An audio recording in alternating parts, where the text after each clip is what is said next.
Hello, welcome back. I would like to thank the organizers of this conference for the overdose of tourist historiography. I would also like to thank them for inviting me to coordinate this very interesting panel. However, in accordance to the guidelines issued by the Central Committee that organized the conference, I should not make any comments about the very interesting topic, tourism and counterculture.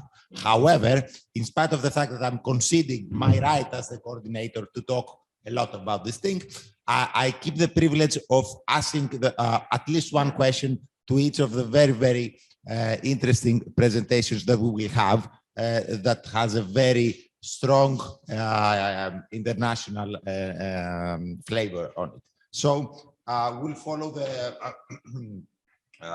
line of presentation that in accordance with the program, and therefore we begin with Ms. Anita Buchin. Please, Anita. Thank you for a short introduction. So today I'll talk about a sexy topic, which is called In Pursuit of Yugoslav Men, Eroticization of the Adriatic through Romantic / Sexual Encounters.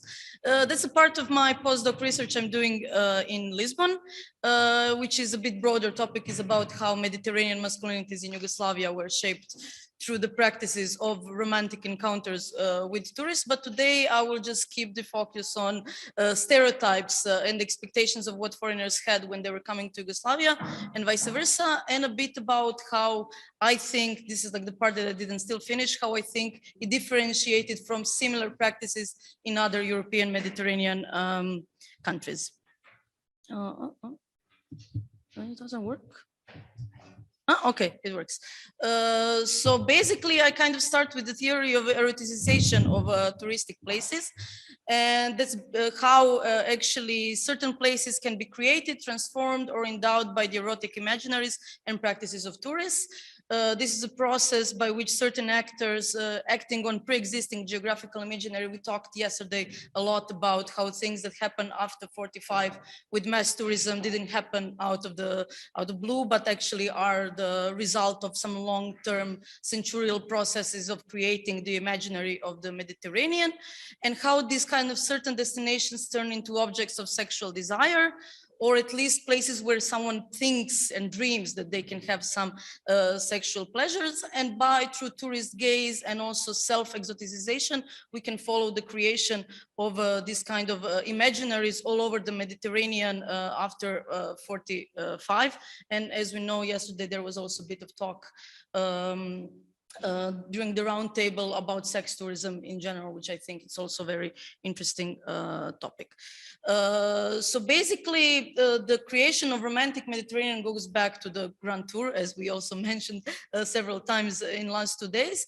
And this is imagined constructed space, which tempts the unaware into lyricism, romanticism, or essentialism. There's lots of written about that in academia and also in literature. And Mediterranean people, for instance, of 19th century were already described as lovers of the open air, happy, hospitable, unreflective, their society simple and harmonious. Of course, we can also see lots of prejudice here and a colonial look that kind of persisted even during the 50s, 60s, and 70s I'm interested in.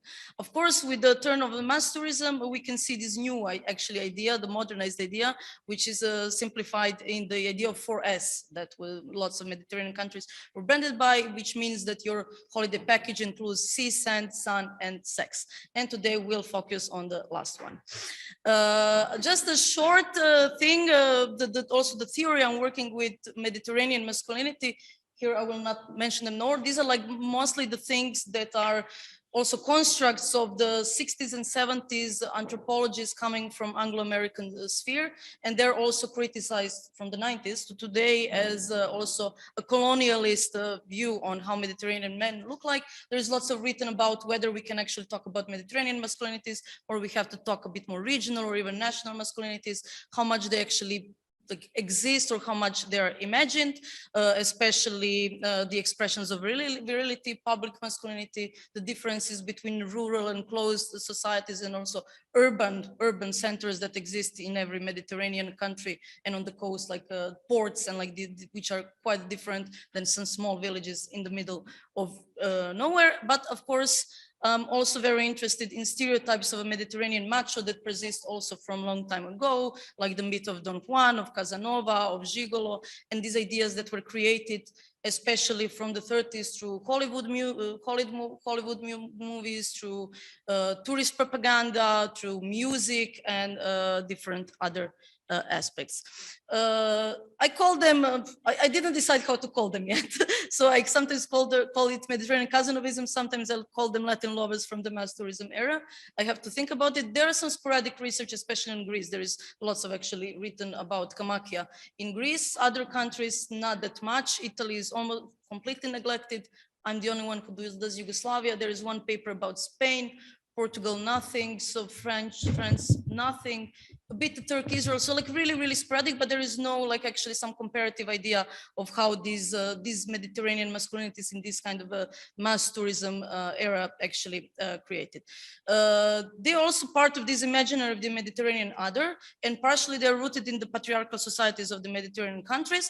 On the other hand, foreign expectations of semi-exotic natural sexuality. As most of these countries were shaped by really strict patriarchal and religious codes, this kind of a young male behavior is seen as an escapist way for young men to actually get some sexual experience, while in the same time keeping the honor of local women. So in the same time, while we can follow these processes, women are still not allowed to have fun with foreigners, let's say it, until maybe mid 70s, late 70s, depending on the country and how sexual revolution developed. So basically, I will talk about three different aspects. The first one is self-representation, how they call themselves. My sources are mostly popular magazines of the time. There were lots of them, as Yugoslavia was a very specific country, which was socialist, but in the same time, extremely open to all these so-called decadent thing in order to show that they are much more liberal than other countries. Yugoslavia from 68 started to have really, like I would say a lot for the time, sex magazines, erotica. There are like 4 or 5, I think, of them. And there are like lots of, next to lots of photos of naked women, there are actually lots of interviews with these men. There are also like lots of interests with tourists. There are lots of reportage from the rest of the world about the sexual revolution, about popular psychology, which especially in the 60s and 70s like to talk about how having a summer flirt is good for your relationship, is even good for your marriage. So this is the period of where there is this moral like gray zone, we can call it like that. And like Yugoslav papers really like to write about happenings in general in Europe, and especially covering these kind of topics. There is lots of talking about sexual education, about STDs, about abortion and like these kind of things. For instance, one report that says that there was some sociology research in Europe, that's how they call it, which says that the number of abortions grew in November and December, so after the summer months, so after women came back and realized they're pregnant. So they're like these kind of reports that they still have to actually track the original research and try to see what's written there.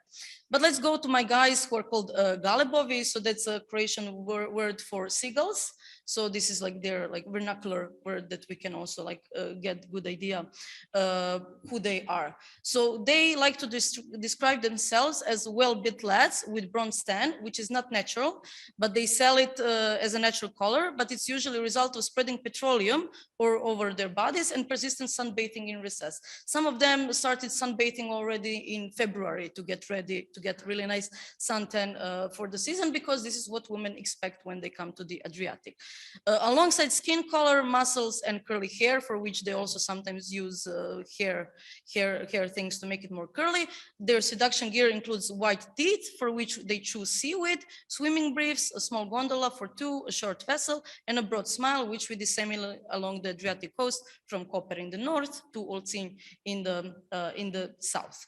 There is also part that I don't have time to talk about today, but maybe if we have a discussion, there is also part of economic gain. So lots of these men were half professional escorts, we can say. So they don't get paid for these kind of romantic and sexual encounters, but they usually result in some kind of gift giving. So especially in the earlier period, they get jeans and some like other nice clothing, which is not available yet in Yugoslavia. Later, they get paid maybe for a visit to a nicer country. So there is also this aspect that today I'm not going to get into, but if you want, we can maybe discuss it later.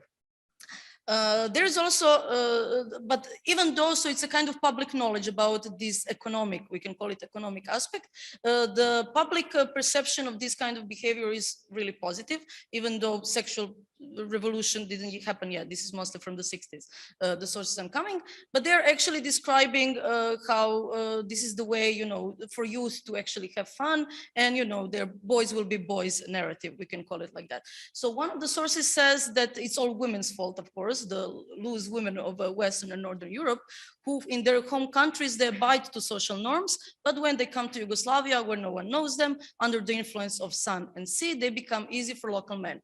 According to some girls, lots of them come here for male company because their friends told them that they had great fun previous years. So one of the ways how this kind of idea spread was through actually like gossip, we can say. So like first girls came to Yugoslavia, they came back, they said, oh, I had a great time, you should go because there is a local guy who is going to seduce you, romance you, sing to you, entertain you, and in the end, of course, make love to you.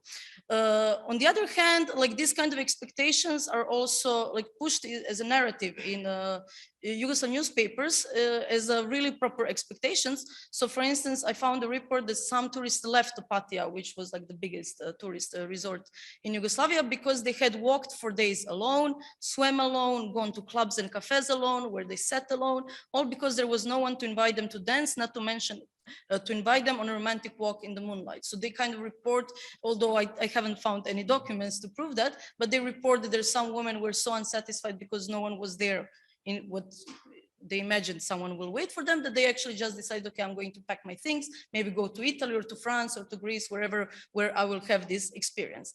I think this is more like a legend or anecdote, because I see these kind of narratives sporadically appearing in the years that I come in just different places. For instance, in Dubrovnik, a few years later, in Kaštela, which is like in central Dalmatia, close to Split, in 74, they even formed like some kind of association of Galebovi, because some tourists were complaining that there is no one to seduce them. So they made like kind of an pact that always there has to be one man available, even he's married, to sit in the tourist board of Kaštela to wait for women if someone wants to actually like have fun, go out. So these are all the things I still have to explore, to go there and try to maybe find some actors to see if this is true. But even though if it just exists in like this popular press, I believe it gives us the good idea of how the public image and cultural expectations of tourist practices are formed in Yugoslavia.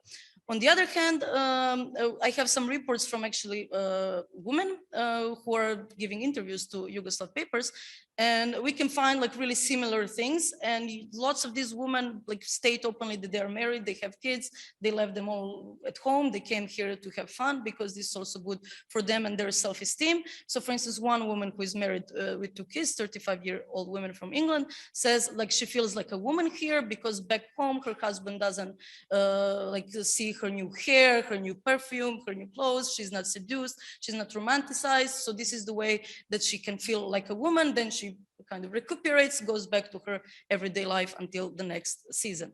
The other woman says that those magnificent young men are the constituent part of the holiday. Without them, the sea, the sunset, the moonlight will not be as beautiful. So we can see like there is this imaginary that is created mostly through popular culture, through lots of music of that time actually, that they expect that to happen. And if it doesn't happen, some of them might leave or not recommend to their friends to come Yugoslavia. When it comes to how they like understand who these men are, so they're interviewed, they're asked how they look like. They say they're really kind, they're good looking, but they're also dark skinned, healthy, natural singers and swimmers. So we can see like this kind of like exoticization of bodies and what some researchers call white but non-white. So in this describing that they're like have natural talent for swimming and dancing, like, you know, it's something that you are born with. We can actually follow in some racial and colonial discussions in other countries even today. This is the photo I have to say. This is my favorite singer, Misha Kovac, who is actually the representative of a typical Dalmatian man, and in every presentation I have to mention him, so he's here just because of that. But you can see he has like a golden like cross, which is also in socialist country very interesting. So Yugoslavia tried to brand itself as like a modern, liberal, open-minded country that rejected religion, rejected conservatism and traditionalism, but also that it's like gender equals, that it has social morality. There is lots of constant comparison, especially with the West. Rory was yesterday talking about these things. So East like is already seen as like really like, you know, nothing we should compare with because they're not there with us. So there is always constant comparison with the West, and lots of things that happen in Yugoslavia, especially on the beach, happen because Yugoslavia want to prove it's more open-minded, especially to very conservative traditional Italy or some other really religious countries. The only thing I found as a really Yugoslav specificity is that lots of these tourists say that they're not harassers, like those tedious Italians papagalli, who are the Italian version of them. So they still do have some moral standards, which is ascribed to socialist, actually to socialist morality. I have to like look in this thing a bit more because I'm not really sure if this is just like few examples or we can really find the difference between behavior of men of Yugoslavia and other Mediterranean men of the time. And I will conclude with foreign women. So this is like the other way around. This is the step I have to finish, that I have to do. So I have just a few examples, but basic Swedish women were the mythical women for all the Mediterraneans. There's like lots of the talk in Spain. I found a paper even about Greece, about these Suecas, the Swedish women, who are actually something completely opposite than the local girls, because they're slim, blonde, pale skinned, and green-eyed. Of course, they had like the best sexual education. They were the most sexually liberated and female and emancipated, so they were kind of the best conquest for the local men, because they are like the top in the hierarchy. They actually have a hierarchies of women, who is the best, who is the easiest, who is the best looking, and then they can compete between themselves because that's what is it about. And they actually kind of fulfill the opposite, the southern fantasy of local men, to actually have something that's not available. And here we can see two examples from Yugoslav paper. And instead of conclusion, I kind of agree with some research who say that these things, even though they kind of connected people, they are actually, there is lots of reinforcement of stereotypes. However, I still have to do like these other things that I mentioned here, like official representations of Mediterranean masculinities, especially through popular culture, movies that we talked yesterday, music, but also to see if Yugoslavia actually put these men in tourist brochures and guides, if it actually promoted it in a subtle way, that this is from official discourse, that they are supposed to come here. And finally, the influence on local communities, especially like what is the view of local women.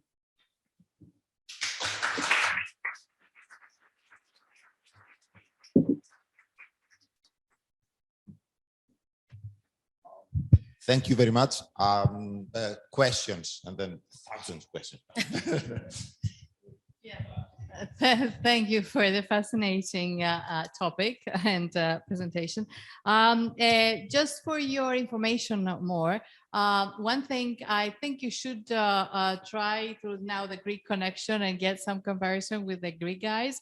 Rhodes is famous, and the Kamakia of Rhodes. They had the Scandinavian women. I remember that they had the Esilogos, an association of Kamakia. And also what is very interesting, during the 90s, there was a demonstration of Scandinavian women. We have no AIDS. So just okay. And also, yes, I mean, probably we are not going to discuss this, but it's this Mediterranean masculinity.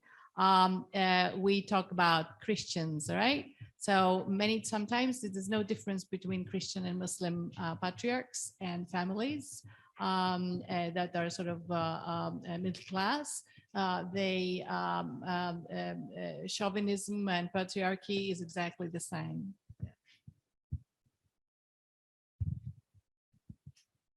Sorry, just a super small comment. The Golden Cross was very, very 70s. So I seen it in Soviet magazines and, you know, East German magazines, despite because it surprised me too. So it was like a symbol of maybe, you know, I don't know if it was a symbol of resistance as such, but yeah, I thought I've seen it as well. I think so. I come across it like that. Yeah, like I would be. Thanks, Anita, for the presentation. It's really nice to see it coming together. I have a couple of questions. One, is there any kind of touch point with nudism? Because in Yugoslavia, it's such a huge destination, and it was, you know, promoted from the top down. The idea of you know, FKK in German. And the other is there also touch points with marriages with foreign women? Because I know in like some Croatian seaside towns today, there are women who married local men, and it is always that it's women, usually not men, who married local women. And do these kind of cross over as well? And then the last point is about this kind of state heteronormativity, because now that you're bringing this comparative angle with Greece and Italy, it seems that there was a kind of a Yugoslav socialist approach to sexuality. And so I'm wondering, do you expect this to differ significantly from countries like Catholic Italy or more conservative Greece? And maybe just lastly, if I can throw in one more point about internal hierarchies within Yugoslavia, because these Galibovi are, I guess, mostly Dalmatian. Like, could it happen that a Galib is also, a migrant worker from Serbia who's working the tourist season in the summer? Should I reply or? No, okay. I'll make one. Okay. Okay, and then I go. Mine okay. is not a question. It's just a suggestion. When you look into popular culture and music, to make sure that you delve into the epitome of national branding, that is Eurovision, because the Yugoslav song videos from the 80s were, this was exactly the type of imagery. I wrote extensively about Eurovision, so yeah.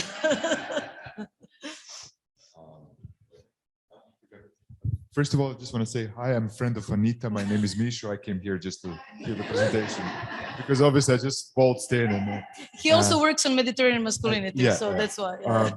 And my question would be, like, while you were speaking, and thank you for the presentation, I was thinking a lot that today the Galibovi don't really exist anymore as a category. We hear more about love rats.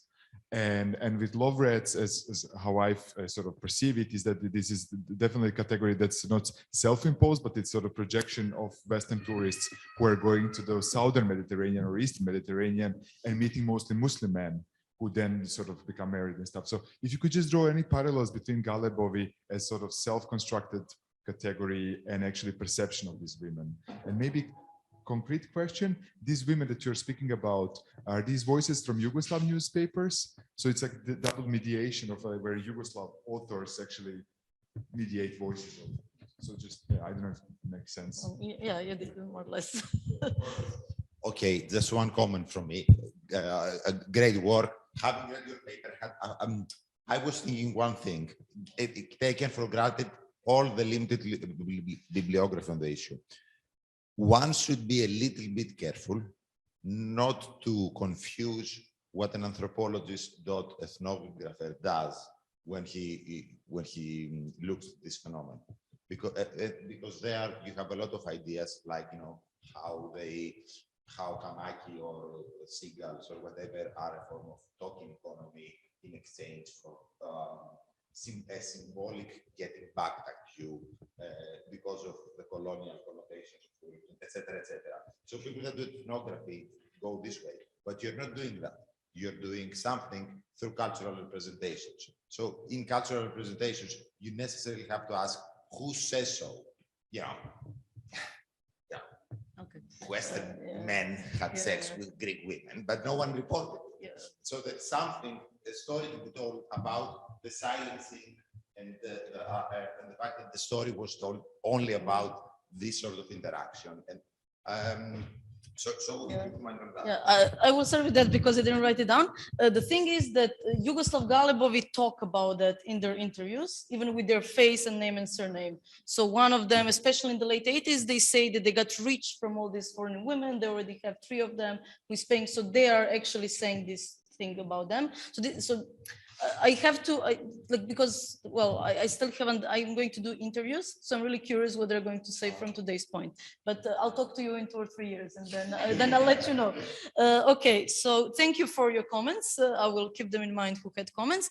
Rory, so yes, nudism, of course, it's very important, and in this erotica, it also shows, like, you know, there are like lots of these things, you know, it's kind of like a blurred line whether like this nudism helps, you know, because Yugoslavia also has this idea that nudism like is natural, you know, we should not sexualize it. So they're like also, it's kind of a, but it's a way also to show how liberal the country is, especially again, there is always a big comparison with Italy. Like Italy is the main reference point for whatever Yugoslavs in tourism do, more or less. And marriages, yes, there are lots of marriages. I didn't have time here, but for instance, one of my case studies is Makarska, which is like known for that. And there, the Czech women, because there was like a big Czech like tourist resort, Czech women are known. And even today, I talked with one person from Makarska, said all foreign women who married men from Makarska are called Czechs, even though they're not from Czech Republic. Oh, this is the Czech woman, even though she could be from anywhere else, because in their imaginary, Czech women were the ones who had sex. But I will also, I find that it's good thing that all these people, older people are on Facebook now, so it's really easy to find them when you find someone married. And then the internal hierarchy of Yugoslavia, there is like really, and I think this is why I would put it as a Mediterranean. I'm kind of like looking at the contrast between, you know, how hegemonic masculinity in Yugoslavia was made and what is different, because there are some men who come from other parts of Yugoslavia on the beach trying to perform the same thing. And then the locals kind of like complain because they're ruining their reputation because they don't know the subtleties. So they don't know how to, well, you know, they're more Balkan. So they don't know how to nicely seduce women. They're like too harsh, you know, so there is like this kind of a difference. And I don't know, Misha, I can reply you later. I'll see you anyway. So, so thank you very much for your comment. I don't know if there was something maybe on Zoom or I see some chat. Yes, Mr. Javier Cuevas del Barrio wants to congratulate you. Thank you. I'll congratulate you later then. Call him on the floor for his presentation. Or again, not again, regarding Franco Spain and the case of Torremolinos.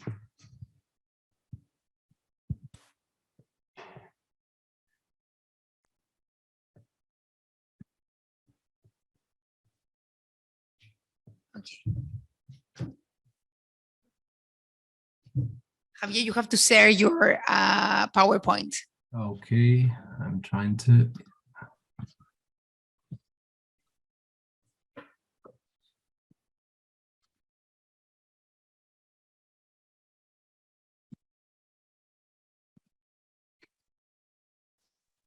See if I can do it. Okay, now. You have exactly 20 minutes. Can you see it? Thank you very much. Javier, can you listen to me? Yes, now I can. Yeah. Can you see my presentation? Yes, your presentation, we can see it. It looks great. You only have 20 minutes to make your presentation, however. Perfect. Thank you very much. Okay, so thank you very much to the organizers. I am very sorry that I could not be there in person, and thank you for giving me the opportunity to present online. Well, how can I? Can you please speak a little bit more, a little bit louder? Okay, so maybe now. Okay, so Cruising Torremolinos. This is the a title. little bit louder and closer to your microphone, please. Yes, I'm as close as I can. And it's okay. Let's see if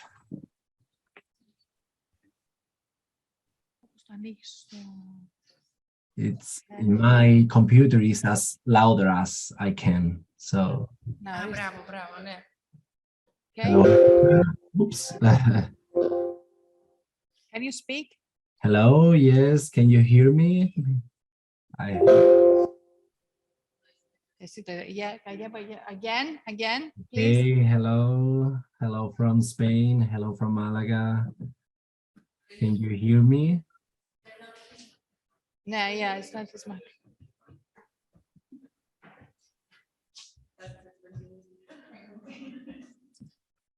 Okay, can you listen to me now? Okay, you can continue, but just try to shout a little bit until we get our IT down. Okay, so I will try. Hello again. Thank you, all the organizers, for inviting me to the conference. I am so sorry that I cannot be there in person, and thank you very much for giving me the opportunity to present online.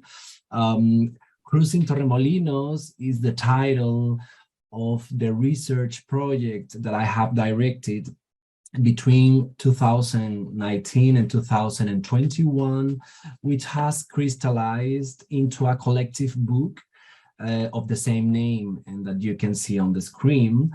The progress in last decades in the achievement of civil rights of the LGBTQ plus community of Spain, decriminalization of homosexuality, equal marriage, and the approval of the trans law has led to the review of the role that different organizations and cities like Barcelona and Madrid have had in the achievement of these rights. 2017 marked the 40th anniversary of the first demonstration of LGBT rights in Barcelona, June 1977. You can see the image on the left side, organized to demand the repeal of the law of dangerousness and social rehabilitation.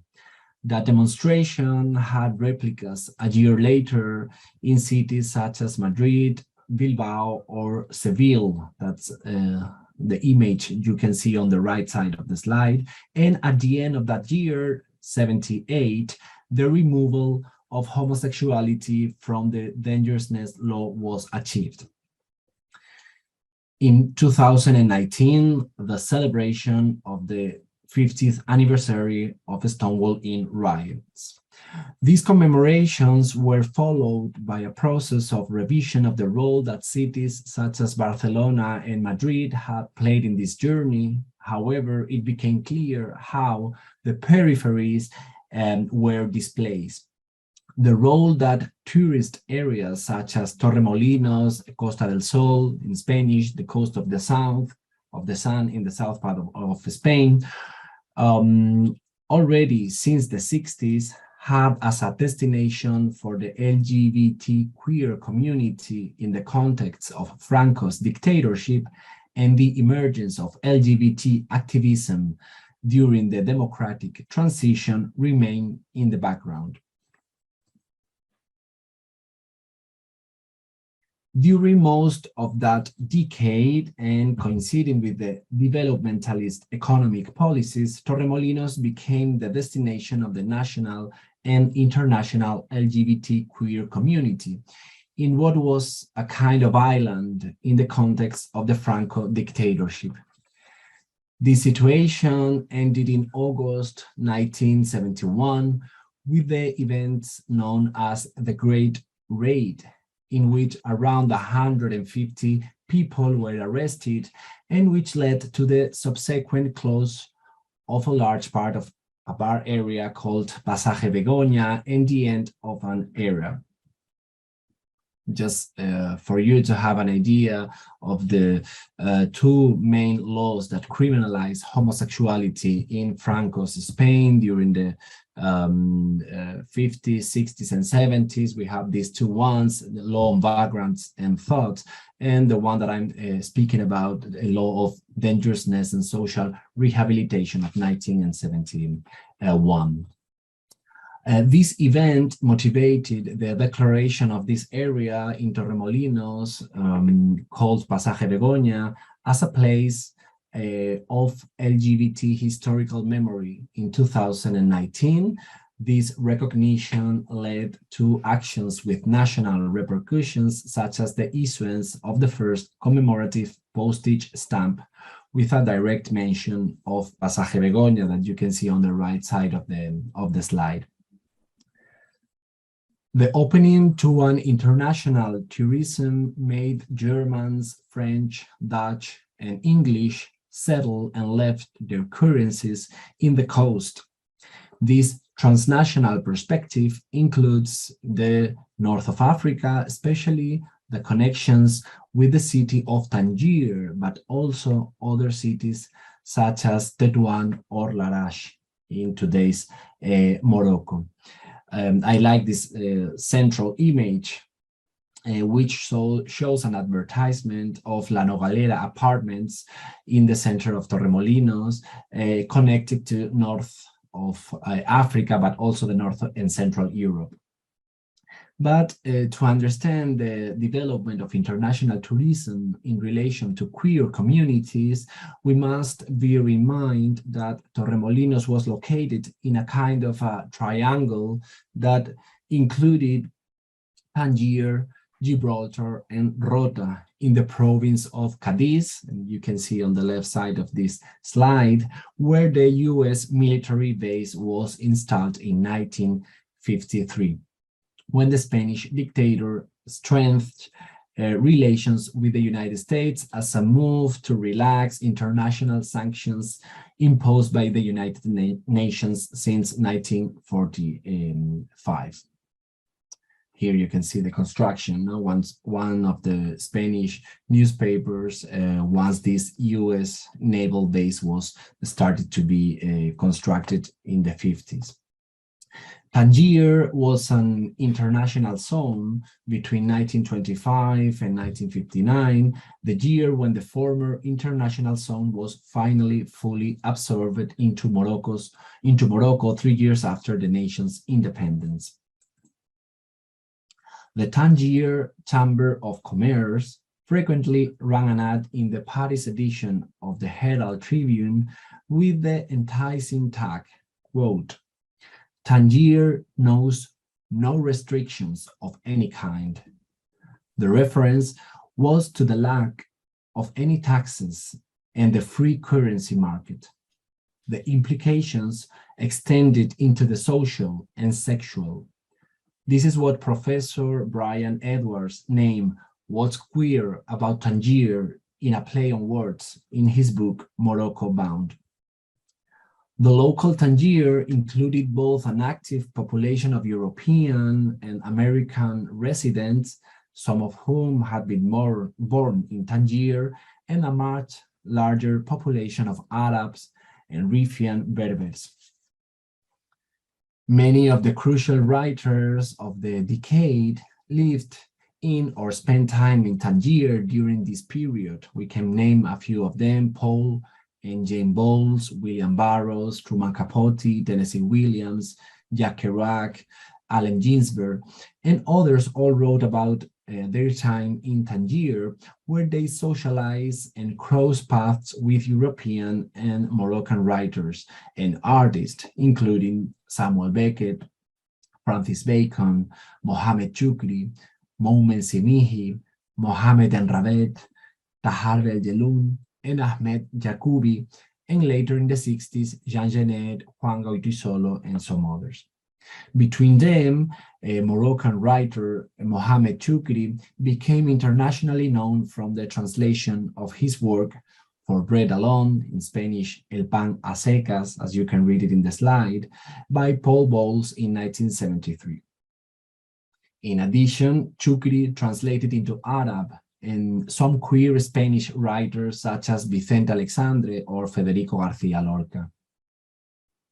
Several major works of literature came out of Tangier during the 50s. Burroughs' masterpiece, Naked Lunch, in 1959, Paul Bowles' novel, Let It Come Down, 52, Jane Bowles in a play in the Summer House, and the earliest of Paul Bowles' collaboration with Moroccan storytellers, texts intimately linked to their authors' experiences and understandings of the international zone.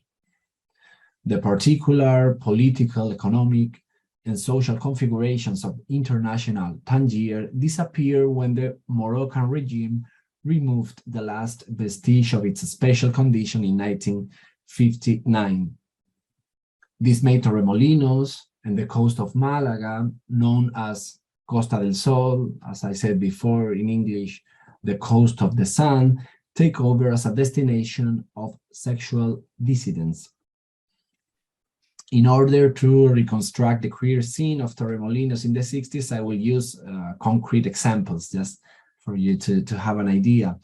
Well, in fact, you can see here a few personal photographs of the 60s and some of the hotels that were built at the end of the 50s, between them the most famous one, Pez Espada.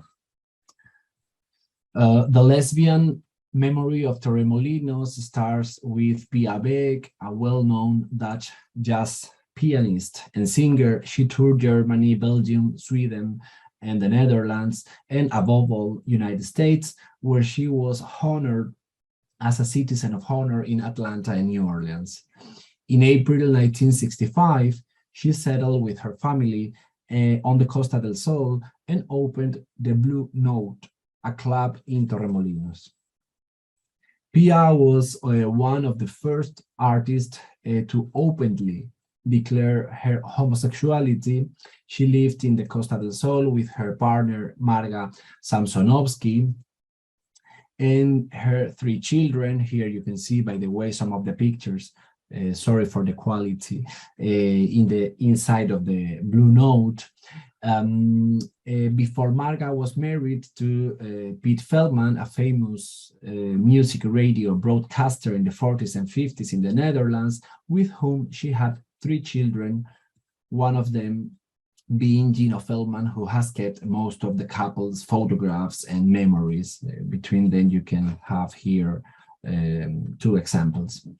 One of the records released in 1967 bears the name Pia in Torremolinos, as we said in the slide before. Well, the transgender memory of Torremolinos starts with Cochinelle, who became internationally famous as the first media transsexual after her sex change in Casablanca in 1958. She worked in many cities and venues around the world, including Le Fiacre in Torremolinos in 1966. Cochinelle returned to the city the following year to participate in a famous Spanish film of the time, Días de Viejo Color, All Color Days, from 1967, Pedro Olea's first film. Its director recalls that as the censorship had forbidden a Cochinelle's stirrup, he did it the other way around. He filmed her while she was dressing up, noting in different ways a sarong in a crazy party. This trans memory of Torremolinos is still very much alive, and lately it has had a great international media impact thanks to the TV series about the Spanish trans artist La Veneno. This TV show has been filmed with several trans actresses working in Torremolinos. I would also like to speak briefly about the poet and activist Harold Norris, who lived in several locations in the Costa del Sol, especially Torremolinos, always as a way to go back to Tangier. So he was always back and forth between Torremolinos and Tangiers. Norris is considered a renovator of poetry, an urban gay activist of San Francisco who was in contact with Paul Bowles, Auden and Tennessee Williams, among others. His well-known poem To a Young Man in Torremolinos, written in 1962, stands out, where sarcasm and irony are mixed in that. You still have 3 minutes. Sorry for the interruption. Thank you. Thank you. That was in Torremolinos at that time, I was trying to say. Harold traveled to Tangier upon the recommendation of his friends Paul and Jane Bowles. During this time in the city, he had a passionate love affair with a Moroccan youth named Mohamed Rifi, and composed a series of poems to him that captured a brief but passionate relationship as the pair traveled the desert, smoking hashish and making love. And I will show the last example by, well, mentioning James Michener's best-selling novel, The Drifters, published in 1971 and translated into Spanish as Hijos de Torremolinos, the Sons of Torremolinos, two American war veterans, after passing through Morocco, landed in the city and decided to open a bar, The Dirty Old Men. The novel became an icon for a whole generation as it had all the ingredients of the time. Young bohemians in search of experiences, Vietnam War deserters, hippies devoted to free love and drugs. Its value, more than literary, lies in having brought the counterculture closer to the general public and in contributing to the diffusion of democratic and low-cost travel in the 70s. The role that large cities have played in the emergence of queer communities is undeniable, but we must not forget that people from very diverse cultural traditions came to these cities and played a leading role in the liberation movements. In this sense, in the construction of the narrative of the liberation movements in Spain, it is fundamental to take into account the axis that connects Barcelona, the gay capital in Spain in the 70s, and Andalusia, Seville, Granada, Malaga, and Torremolinos, and its connections to north of Africa. I have some more examples that I will go forward because I will go to the end of my talk.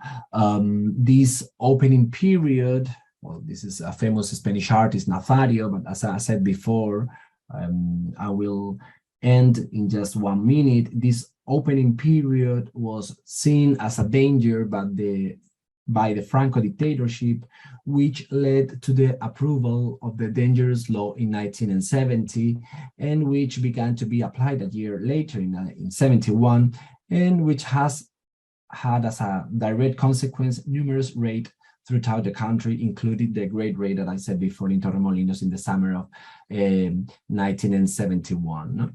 This great raid had a great international diffusion because many of the detainees were British and Germans. Proof of this were the covers of the Sunday Times under the title "Tourists Held in Nightclub Raids in Spain" or Der Spiegel in German. I will finish. In conclusion, in a country like Spain, which in 1964 became a world leader in tourism ahead France and Italy, we must consider the effects that the arrival of this international tourism had in the context of the dictatorship. Moreover, today, when we narrate the origins of the homosexual liberation movement in our country, we must take into account, in addition to the traditional movements in cities like Madrid or Barcelona, the effects of the international tourism in areas such as Torremolinos, Ibiza, Sitges, or Maspaloma in the Canary Islands. On the other hand, before the temptation to compare Torremolinos with Stonewall, in some occasions it has been said that Torremolinos is the Spanish Stonewall, we have tried to show that the geopolitical context in the 50s and 60s forced us to think Torremolinos in relation to North Africa, especially since the independence of Morocco, and also taking into account the US naval base in Rota in Cadiz. Thank you very much.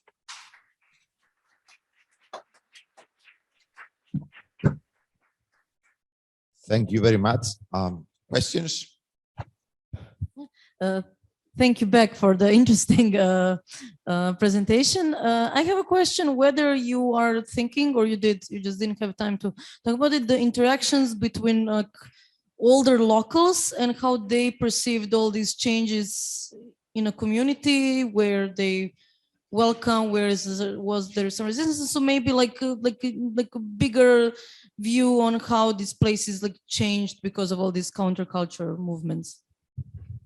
Javier, don't answer that yet, please. I will gather all questions and then you talk.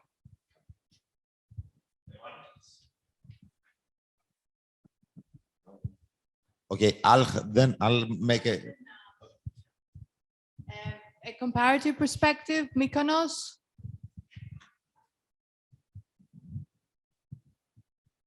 Okay. Thank you very much. Your presentation was wonderful. Thank you for highlighting the Tangiers and Beat connection. There is another parallel with the Great Raid that you mentioned in your paper, has a parallel with a similar raid in Crete in the 1970s. You may know that in the hippie communities of Matala. I would only like to ask one question. In your whole presentation, you were moving between the state as being permissive towards this whole culture and the state having an authoritarian rule over the LGBT community through laws, through suppression, the Great Raid, etc. But what would be interesting would be if one could see, for example, the state doing something more than being permissive and to incorporate aspects of this counterculture in its policies or in its portrayals of the tourist product of the area in posters or something else. For example, you get that in the Greek case through vague representations of hippies in different posters and advertising material, in spite of the fact that you have this tension. So I was wondering if that's the case with Tremolinos. Thank you. Let's make a better question. If at the same time we have parallels, or you can not too much, but I suppose with the Rivieras, the Italian or French Riviera, plus the fact of the uprising Mykonos gay community, which I don't know when it started, so it might be a kind of a trend along the Mediterranean to look at that. Okay.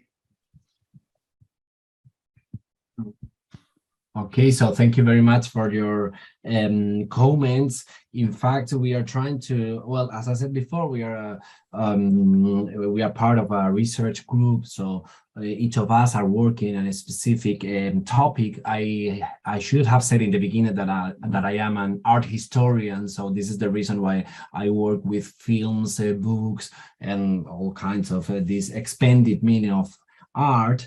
And we, in the beginning of our project, we started to think about this Stonewall reference, but then we realized since the beginning that we had to think territorially and very localized in our specific context. So this is why we started to work on their relations with Tangier and the north of Africa, and how all these transfers from the north of Africa to the south of Spain happened at the end of the 50s and the beginning of the 60s.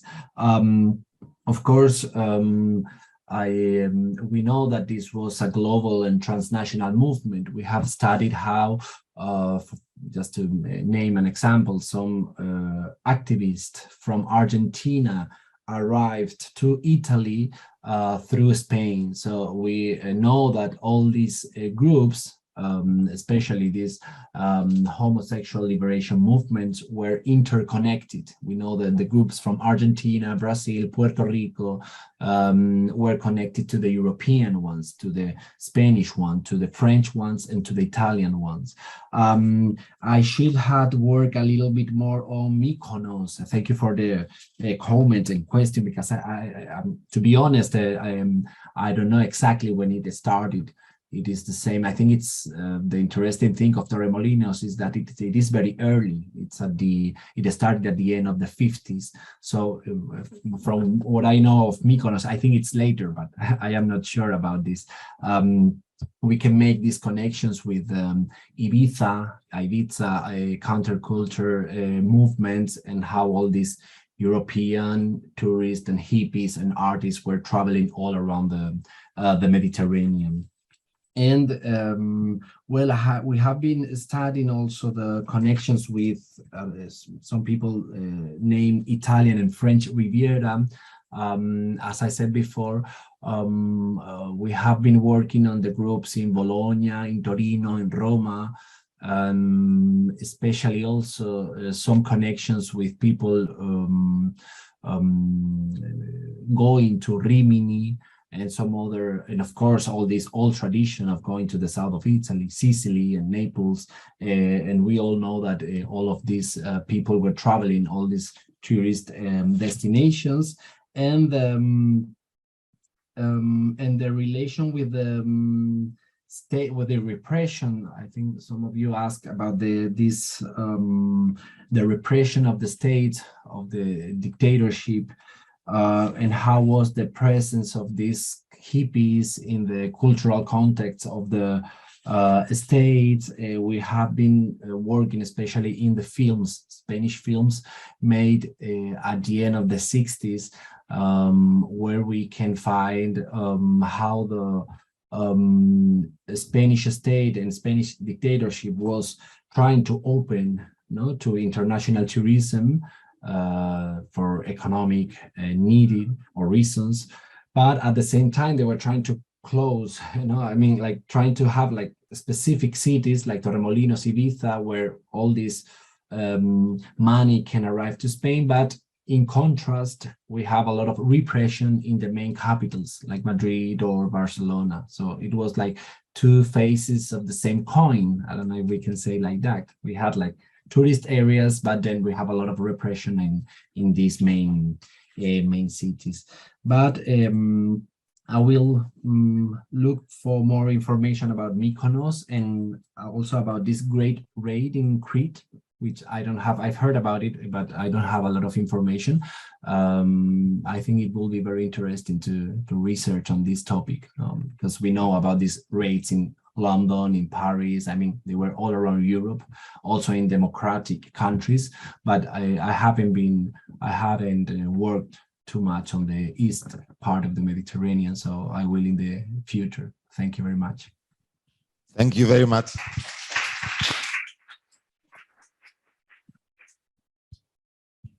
Let me now call Mr. Milos Nicic, and his co-author Marina Simic is also with us. If she may answer the questions later on, but you do the presentation, right? Great.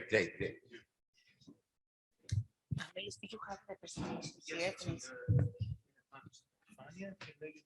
Στην επιφάνεια για εδώ δηλαδή. Όχι αυτό εδώ.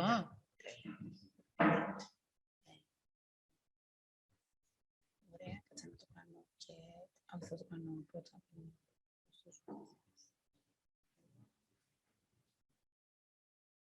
Κάνω share.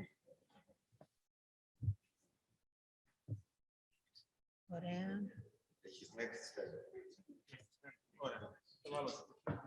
Ωραία, screen sharing. Η Μαρίνα είναι online, για να δούμε. Αχ, τώρα δεν μπορώ να το δω ποτέ. Θα το δω ποτέ, θα τη γράψω και μπορώ να μιλήσω να τελειώσει, εντάξει. Οκ, το ξέρω.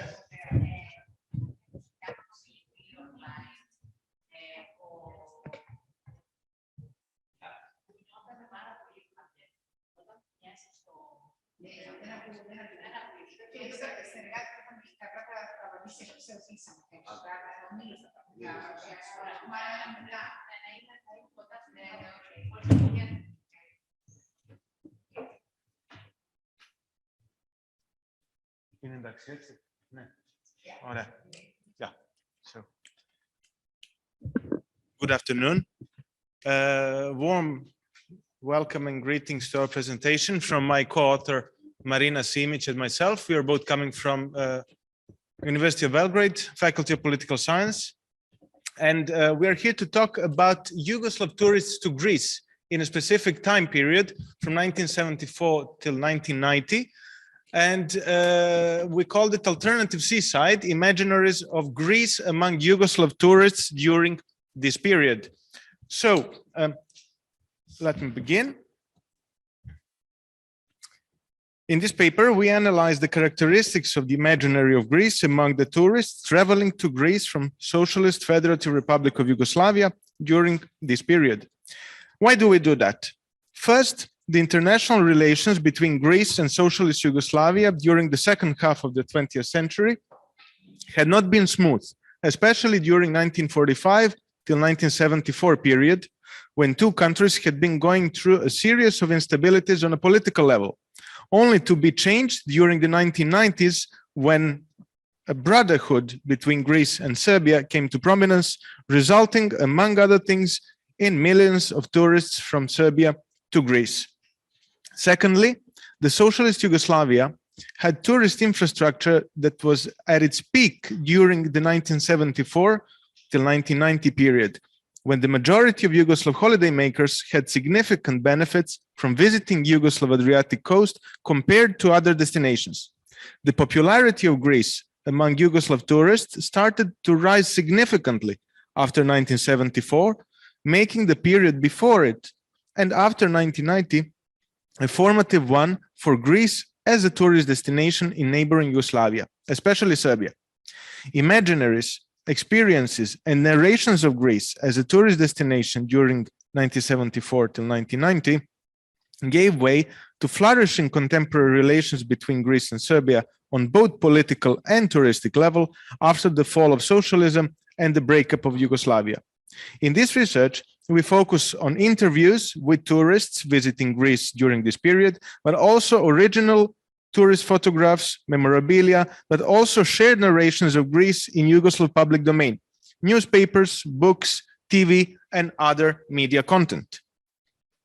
So, during the period we analyze, Greece was the only Balkan country that was simultaneously Western as NATO member neighbor of Yugoslavia.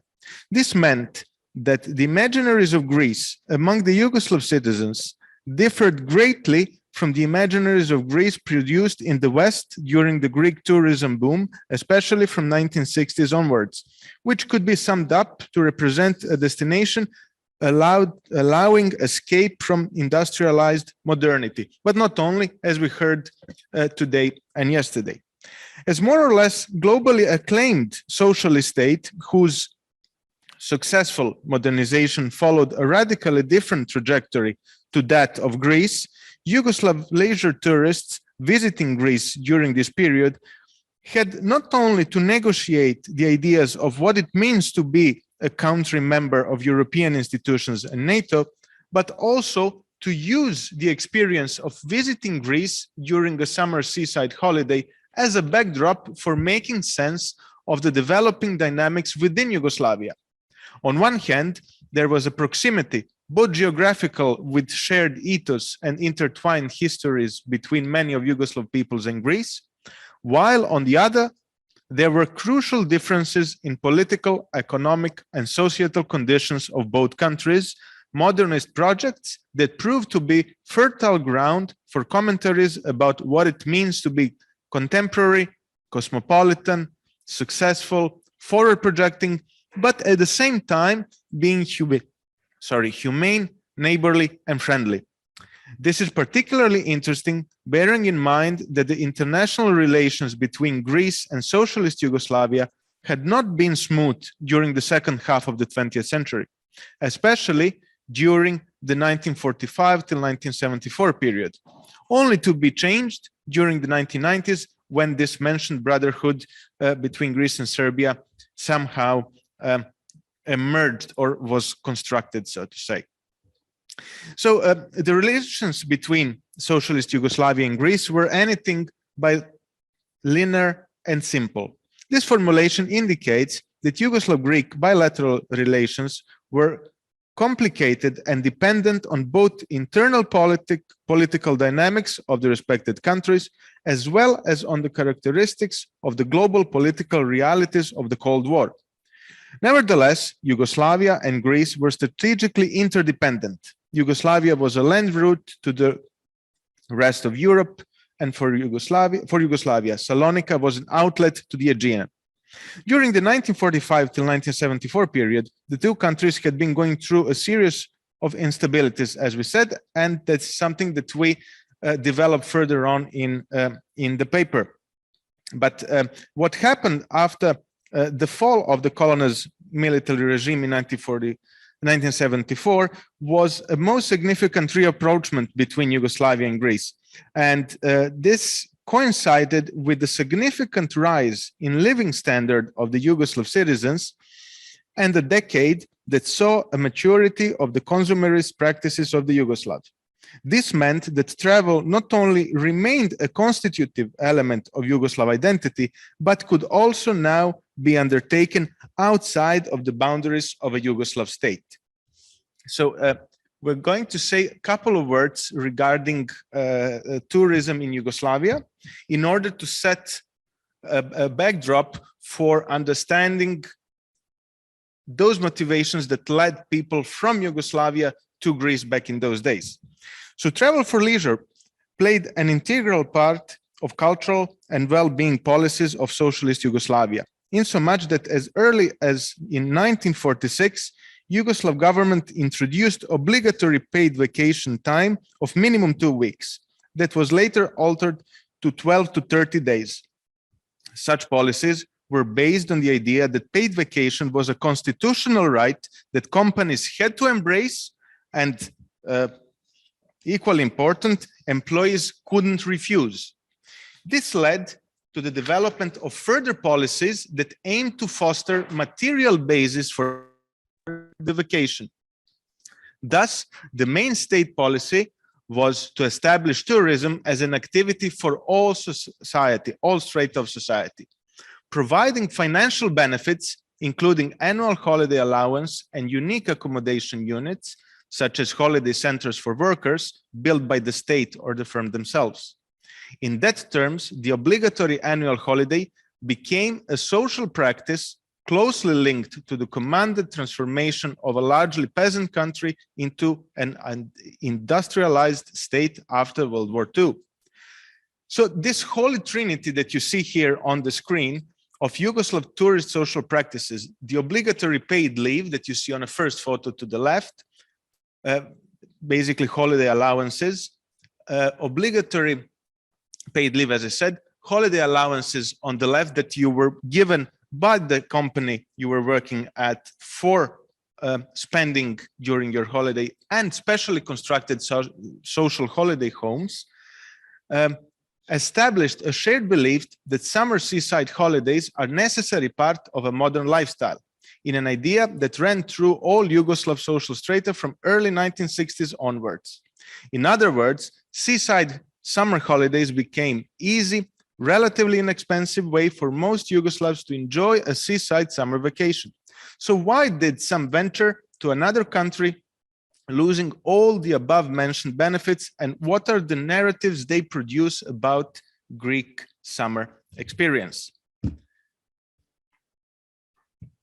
We are collecting data in various ways, and we chose to present one of the main interviews, or a person with the most significant narrations available to us so far. We're going to focus in this presentation on this particular person before we move to some other forms of popular culture and other shared narrations in public space. So one of our main informants was Persida, who is now 92, and she was a frequent visitor to Greece from 1975. And she started visiting with her husband and one of their children. She is belonging, and used to belong back then, to a middle-class family from Belgrade, where both parents were working in white-collar jobs, and they were vacationing annually for at least 3 weeks during the summer. Until 1975, they were mainly choosing Croatian coast, especially the islands of Hvar and Brač. But in 75, they began traveling to Greece and continued to do so for the next 10 years until their first grandson was born, as she said. So at the beginning of the conversation, our informant Persida, whom you can see on the bottom image to the right in Thessaloniki street market, or up somewhere in Attica coast, she was keen to stress how unknown was Greece as a summer destination at the time they began traveling. So she says, until then, we didn't know that one can spend summer seaside vacation in Greece and how one goes about doing it. Soon after, I heard from a colleague of mine, for whom I did not know where she was spending her summers, that her family was going there from 1968, but she never discussed it. We were curious to see how one can spend one's vacation there, and set out with our younger daughter without any plan. Soon after, the curiosity as the reason to travel to Greece gave way to love for the beautiful sea and warm people. So in her own words, she said, it was entirely different around the Adriatic, not a single point of comparison, insinuating that people involved in Adriatic tourism were nowhere near as warm, polite, and genuinely friendly. We were attracted to people from whom you could expect things like that. And then she goes on to describe many situations in which she felt that she received a genuine hospitality and joy by the people she was in contact with. And she provided us with a photograph with one of the landladies they used to frequently visit during the summer from the island of Tassos with their friends over here. So the benefits of social tourism that were not important to Persida, and she seems to be placing them immediately to the political sphere and not solely economical. So she says, we could go to Croatia with all those benefits, but we decided for Greece, as I heard my colleague, and she liked it, and my husband went along instantly, as he prefers countries with warm climate and warm sea. Yes, we could have had cheaper holidays in Croatia, but we opted for Greece. Also, they are such a wonderful people. And yes, propaganda was very strong at the beginning in Yugoslavia against that vacation in Greece. They were saying, those poor people, they have no water when the summer comes. One doesn't even have water to drink, let alone to shower. There were many things they were saying like that. However, the reality was entirely different. These stories were particularly strong as the summer was approaching. Greece was also quite cheap back then, so we could travel with no restrictions regarding that. Asked about how their social circles back in Belgrade were reacting to them vacationing in Greece, she said, to whomever you start talking, everyone start looking at you cautiously with the look of how come you have chosen Greece, why there, and so on. People were in disbelief and did not quite believe to what I was recounting, and I was saying exactly the same things I'm now telling you about the poor and joyous people, about great roads, warm sea, and so on. And that I find the country beautiful, and secondly, the glorious, clean, heavenly Aegean Sea. But all these things are useless to them when they hear that you are seeing Greeks so poor that their cars are held together with pieces of string and rope. They're all immediately like, oh, no, far away from us, those Greek paupers, and so on. So people were not keen on Greece at the beginning, but all of it changed rather quickly, that perception. But the Greeks also went all steam ahead and developed their tourist infrastructure and became something else entirely. So to put this into perspective, here are some numbers about what Persida is saying, like at the beginning, so 1975, not too many people were considering Greece, but this changed dramatically within 7 years of the moment she's recounting for. And as you can see, in 1970, 50,000 Yugoslavs visited Greece. That went in a decade to 500,000, and in 1982, almost 630,000, making Yugoslav second place in Greek foreign tourism. So what this meant? This meant also for local people in Greece adjusting to this shift. And here's a period business card that is translated or written in broken Serbo-Croatian, which is labeled Yugoslav, as you can see. So it says, discounts for Yugoslavs, chandeliers, house decoration and other goods, jeans, curtains, and other merchandise, says Panayotis, who speaks Yugoslav now, not Yugoslav again. So this also testifies about how the local population, especially in northern Greece, started considering what these numbers mean for their businesses and adjusting slowly towards these new realities, which are going to make a huge difference during 1990s, and especially now when the northern Greece was slightly losing the traditionally present German market and began opening up for the newly formed Balkan countries that opened up after the Iron Curtain and also after the dissolution of Yugoslavia. So moving to popular culture, I wanted to share with you that Greece and Greek seaside entered quite 3 more potently, minutes. all right, Yugoslav, especially Serbian popular culture with this TV show that was omnipresent and very popular, with a traditionally known and now already proverbially spoken sentence. I just need to go to Greece to get away from you all. Na πάω στην Ελλάδα, μη σας βλέπω άλλο, is the maybe better translation. And this is a period thing from 1980s, and now the runoff as a meme is shown over here on the map. So what are the political implications of this?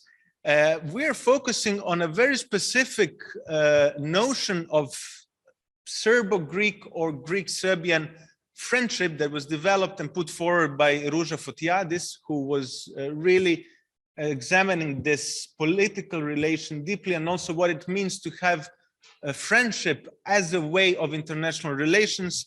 And she places this during the decade of 1990s, but also some other examples like this board that was photographed in Anavisos, which commemorates the brotherhoodly bonds between municipalities, between newly formed Serbia, well, back then still some sort of Yugoslavia, and Greece, which happened in 1995. So Vračar is a part of Belgrade, the central, one of central municipalities of Belgrade, and Anavisos obviously being in Attica. What is rather interesting, and we are putting this forward instead of a conclusion, is something that happens in years 2000s and so closer to us now. On your left-hand side, you're seeing a minor but longue durée politician of Serbia, Dragan Marković, with the nickname Palma, which means palm tree, obviously, becoming an honorary citizen of Paralia Katerinis, well, actually of the town of Katerini in northern Greece. And this was obviously not enough. He had a street named after him in 2022 in same city, obviously, for his contribution to the development of the seaside of Katerini, Paralia Katerinis, and the sheer amount of Serbian tourists visiting that place. Well, during the first event in 2015, there's a Serbian Minister of Foreign Affairs right next to his left, who at this occasion obviously stressed out these extremely important friendship characteristics of international relations between Greece and Serbia. So this is becoming more or less mainstream understanding of contemporary relations between our nations. So this was very funny. I had to share with you. They're planting a palm tree at the by naming a street after him, and his nickname is Palm. You know. So we're going to finish this presentation with a couple of more interesting photographs. So the left is a meme, and this guy is considered to represent an average Serb, and they're all whole different scenarios about what it means to be Serb today are placed around this face. And in this case, it talks about this Greek-Serbian brotherhood relation. So it says, you know, it's happening in Paralia Katerinis. Greeks, you see, our brothers are a great nation. But then below, when he runs out of cigarettes and pays €4 for a pack, he says, you thief like scum, you will remember me, you know. And this is somewhere in northern Greece, a photograph on the beach, a Serbian flag where the blue one is turned to Greek flag. So this really goes deep down and we consider it an important element of contemporary relations between Serbia and Greece. And there is also a tourism component involved in it from the period 74 to 90. Thank you.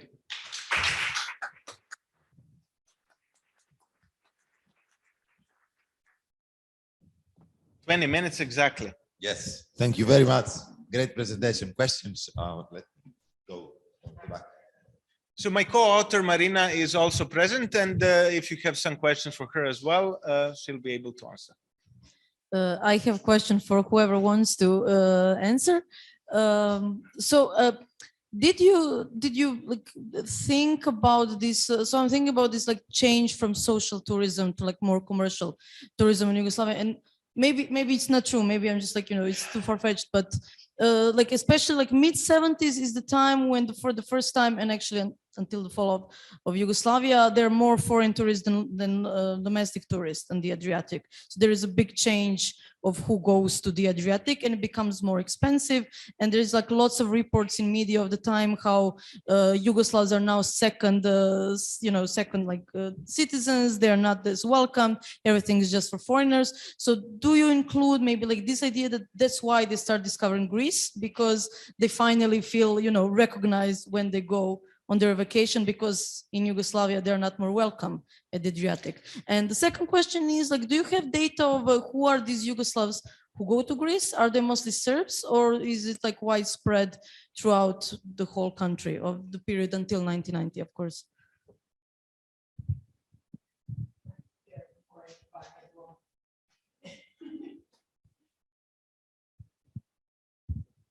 Thanks, Milos, and Marina as well, who I think is with us online. Yeah, maybe just one sort of comment would be about the terminology, because of course Serbia isn't a successor state to Yugoslavia, so maybe it would be better to frame it around socialist Serbia and post-socialist Serbia, because my feeling is you're only speaking about, well, presumably mostly Serbs from Serbia in most cases, because I think if you included other Yugoslavs, it might be quite different. I'm sure the relationship from like the Socialist Republic of Macedonia would be quite different. I mean, they would probably make up large, significant numbers of the tourists, particularly in the 70s. And yes, that would be the main comment. And maybe also to stress sort of the class and nation, because I think I think there's also, like, obviously there's a very clear national element of this, that this is, you know, Serbs feeling at home in Greece. I mean, particularly in the 1990s, but I would be interested, you know, before that seems to come out too, and possibly also class, because it's, do I understand it right that there's a kind of the correct Yugoslav socialist way is to go to our seaside in Croatia? So it's in a way, you know, it's sort of like the incorrect move or something to go to Greece. Thank you for the presentation.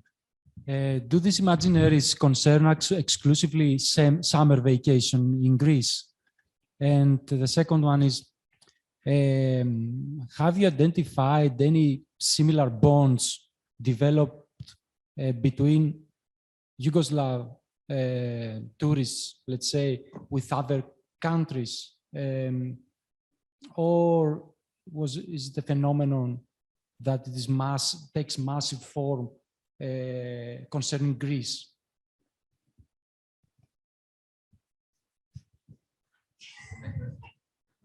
Thank you very much for this wonderful presentation. Just a quick question.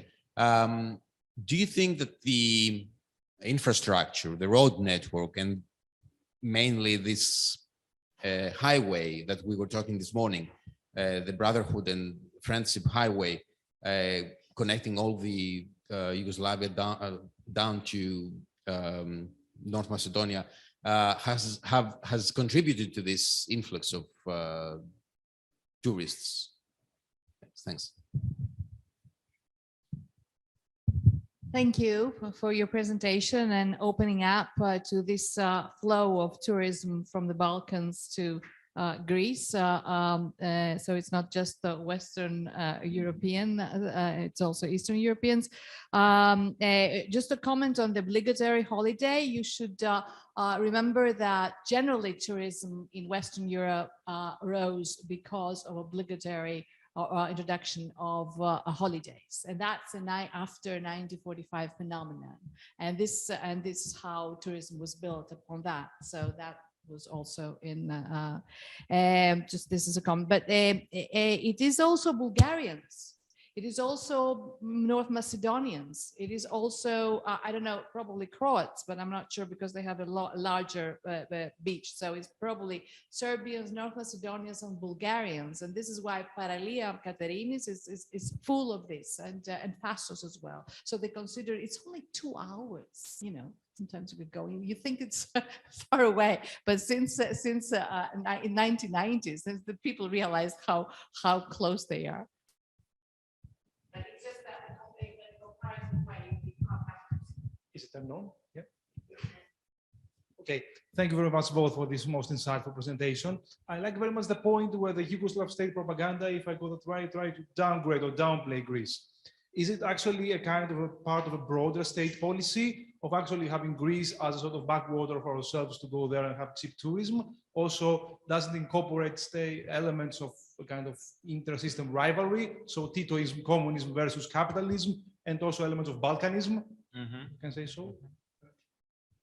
Thank you for both of you for the great paper. I was thinking as well, you know, thinking in Cold War terms, that this sounds a lot like detente from below. What you have at the same time, you're right, in 74, 75, there's this Helsinki spirit in the Balkan. There's a Balkan cooperation, and it doesn't work at the political level, but it works at this sub-political, softer, let's say, policy areas. And I think with tourism, you have that example of a state and below interlining at the same time. So I think it's an interesting way if you are thinking of incorporating that strand of literature, as I said, but this is just a comment. I love the presentation. Thank you. Okay, I won't do any comment, just that you have 20 seconds. Thank you. I'm going to wrap it up in due course, which is normal due course. So thank you all really for these insightful comments and questions. I'm going to try to answer all of them. So starting from Anita's question about the foreign tourists to Adriatic becoming the dominant guests, yes. And I'm sure that there's also a huge element of price involved. And obviously we develop many of these things in detail in the paper, but here you simply cannot cover all of it. And there's a very interesting article from 1989 from a Yugoslav article comparing the cost of going to the Adriatic versus Greece and saying, you know, for a family of 4, you simply cannot go anymore to the Adriatic. It's becoming unfeasible. So, but then even, and they go to develop the argument, you know, even Greece, the Mecca for tourists from here, is becoming more expensive, although it is still 50% of the price of a 2 weeks holiday at the Adriatic coast. So for sure, there's a mixture of elements leading to people going from certain parts of Yugoslavia to Greece. And when I say certain parts of Yugoslavia, I'm going to try to answer a couple of questions. This is mainly socialist Serbia, but also socialist, as it was called, socialist Macedonia. So this is why it is important to call at that period of time, so 74 till 90, Yugoslav tourists, because they were indeed, well, first of all, they had Yugoslav passport, which required visa. And this by all means made them citizens in the eyes of the Greek world, Yugoslavs. But on the other hand, you had mainly Serbs and people from what is now North Macedonia coming down. People from Slovenia and Croatia were not at all present in numbers, and I'm sure these 500,000, 85% from this, even 90% would go to these 2 countries.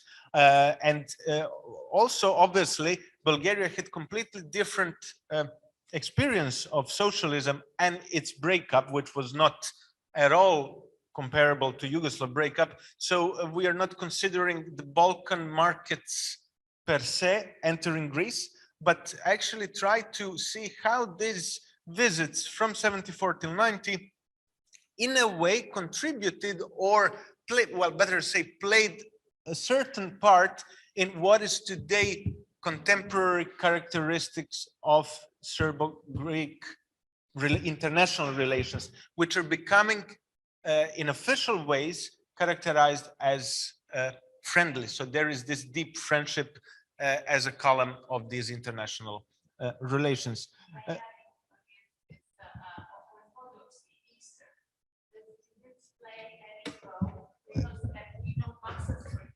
Yes.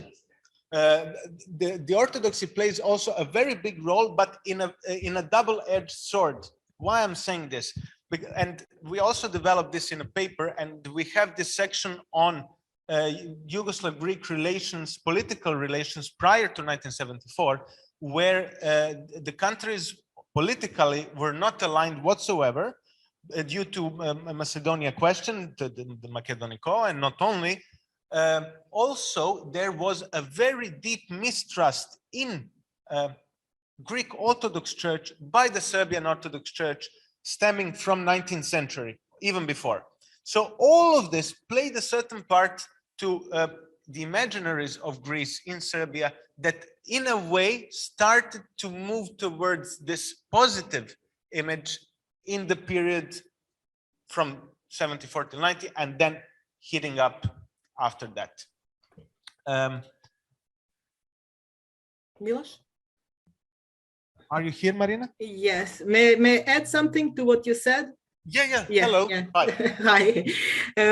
Well, I mean, I also just want to thank you all for your comments, and just want to say something briefly, and maybe Milos then will wrap up answers at the end. There are two things that I picked up for your from your comments, which I particularly liked.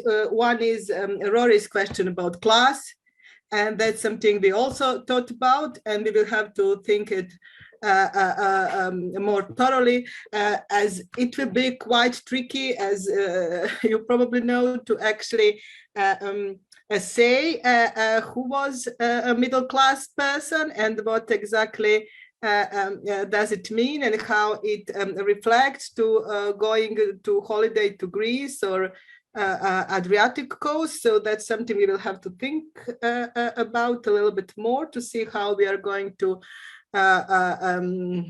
not go around it, but to kind of think it more thoroughly.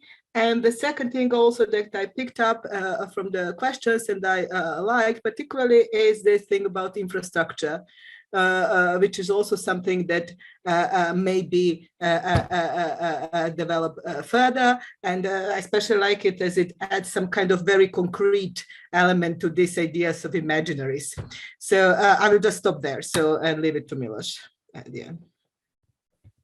Thank you. On the topic of the roads, I wanted to stress something that Persida said when asked, how were you traveling? Well, she said, we were always traveling by car because there were no sort of bus possibilities to tour around. And this came after. But what she was stressing were the roads that enabled them to travel smoothly. So definitely that is something that played a huge role. And Christos, thank you very much for this question on the propaganda. This came from her narrations of the experiences, both how was it in Greece and how the others were reacting to them traveling to Greece. So the social circles of this probably middle class background she was moving around. So this begs further investigations. So far, we haven't found any kind of, official policies that were discouraging people. Basically, the discouraging part was coming more from a Greek side because you were obviously needing visa to come here. So you need to go to an embassy to pay for the visa, to wait and so on. So it was troublesome thing for someone who is not where the embassy is at. So if you were not in Niš or in Skopje or in Belgrade, you had to travel to these places to get a visa and then travel to Greece, which obviously didn't stop hundreds of thousands of people going to Greece. The topic of the rivalry of Greece with Serbia over basketball should be discussed over lunch, because we should move forward with the next one. Thank you very much. Thank you all. Thank you.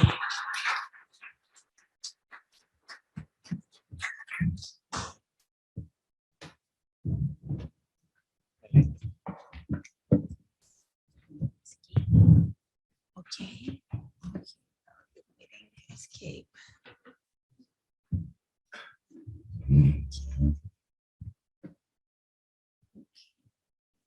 Και 35. Πού είσαι? Είσαι η τελευταία μας ελπίδα. Λοιπόν, τέλεια. And I'm saying well done, everyone who's here. You're doing really well.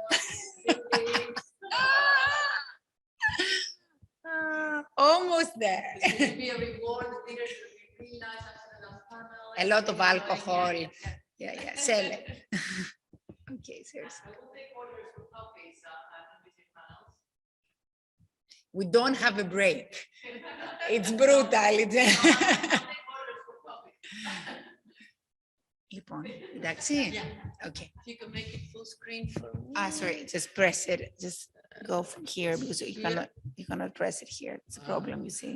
So just do the slide. So I know you have Mac as well, and we're illiterate in everything other. Okay, wait just 1 minute. Give me this, okay? And now, no, I have to. Okay, here we go. Okay, that's fine. You have to. Okay, thank you very much. Thanks. Όχι, πατάω αυτό. Thank you very much. I'm gonna show you a lot of pictures, so hopefully this goes smoothly. I'm not quite talking about tourism, and I'm not quite talking about counterculture. So, you know, welcome. Okay, let me start. The time is starting. So, it is spring 1961.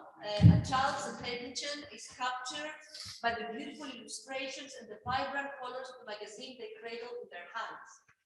Unlike the thin, yellowish tinted, almost translucent paper of most magazines that have encountered before, this is got matte paper stock. It's quite thick. It's very thick enough to hold and flick through and even to draw. So it's quite a nice quality paper, which I usually bring with me, but so the child examines the illustration of a ferry boat on the front page and begins to read the first story. So I think I've got it there. Well, it's not. Anyway, so all the joys of traveling is there in Crete, especially in the summer. Let's embark on an enchanting journey, my dear children. Our ship awaits, ready to carry us away. But this is no ordinary voyage. Our vessel is extraordinary. Instead of traditional sails, we rely on the power of our imagination, propelling us forward at a speed reminiscent of Yuri Gagarin's spacecraft, the first astronaut to venture into space. And where are we headed, you may wonder? Why? To our homeland. We will explore its beautiful islands nestled within the azure sea. So come aboard, let's set sail. And this is the cover that I'm talking about. And indeed, the journey was extraordinary as it transcends the children in the story, but also obviously the children readers across time and space. The metaphorical reference to Yuri Gagarin, the first spaceship, gives us a clue of children being familiar with such a reference. And the text is accompanied by a picture, as you can see, of a very vivid scene, a sunny day, salty air, that's the description of the text. And playful dolphins are dancing around the boat, welcoming the children.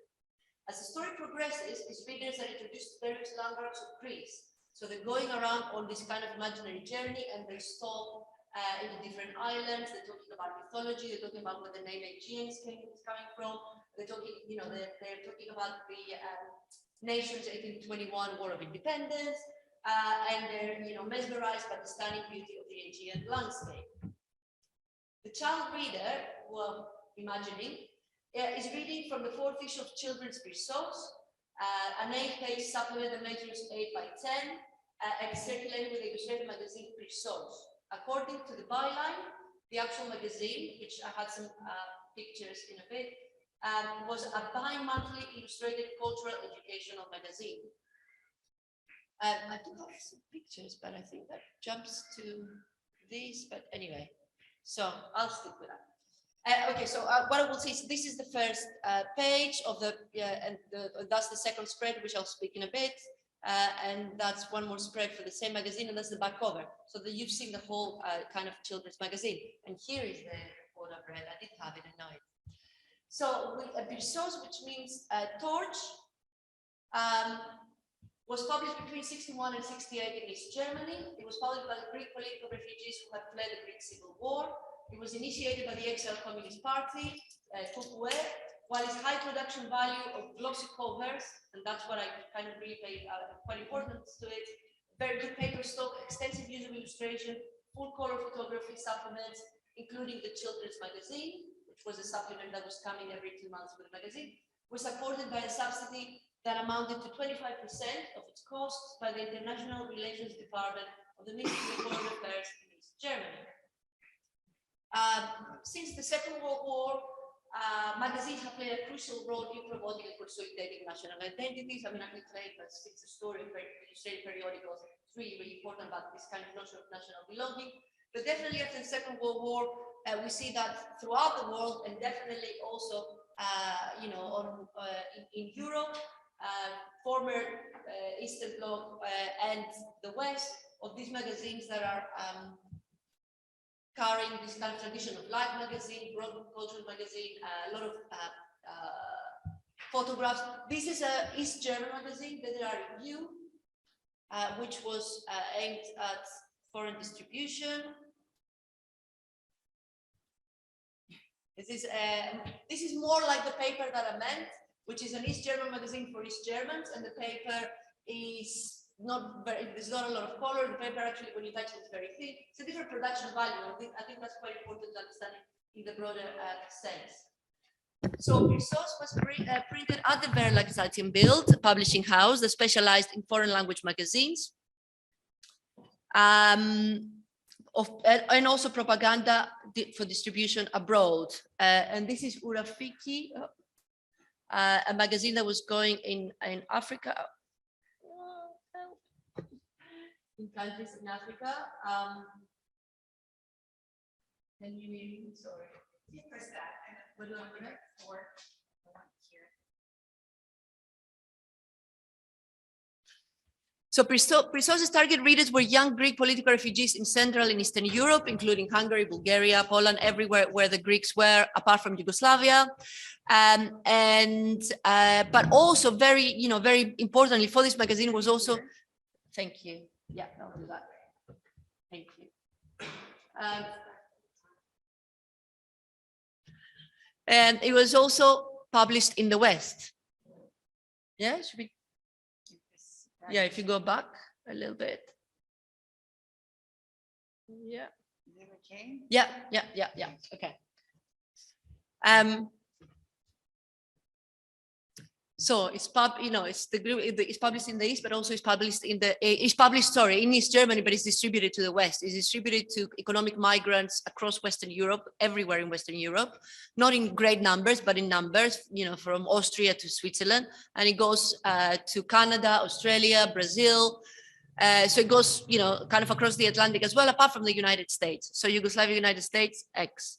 The magazine's wide distribution across Cold War borders clearly outline the cultural identity that is trying to promote of these displaced Greek readers as one unified community, cultural and national community, right?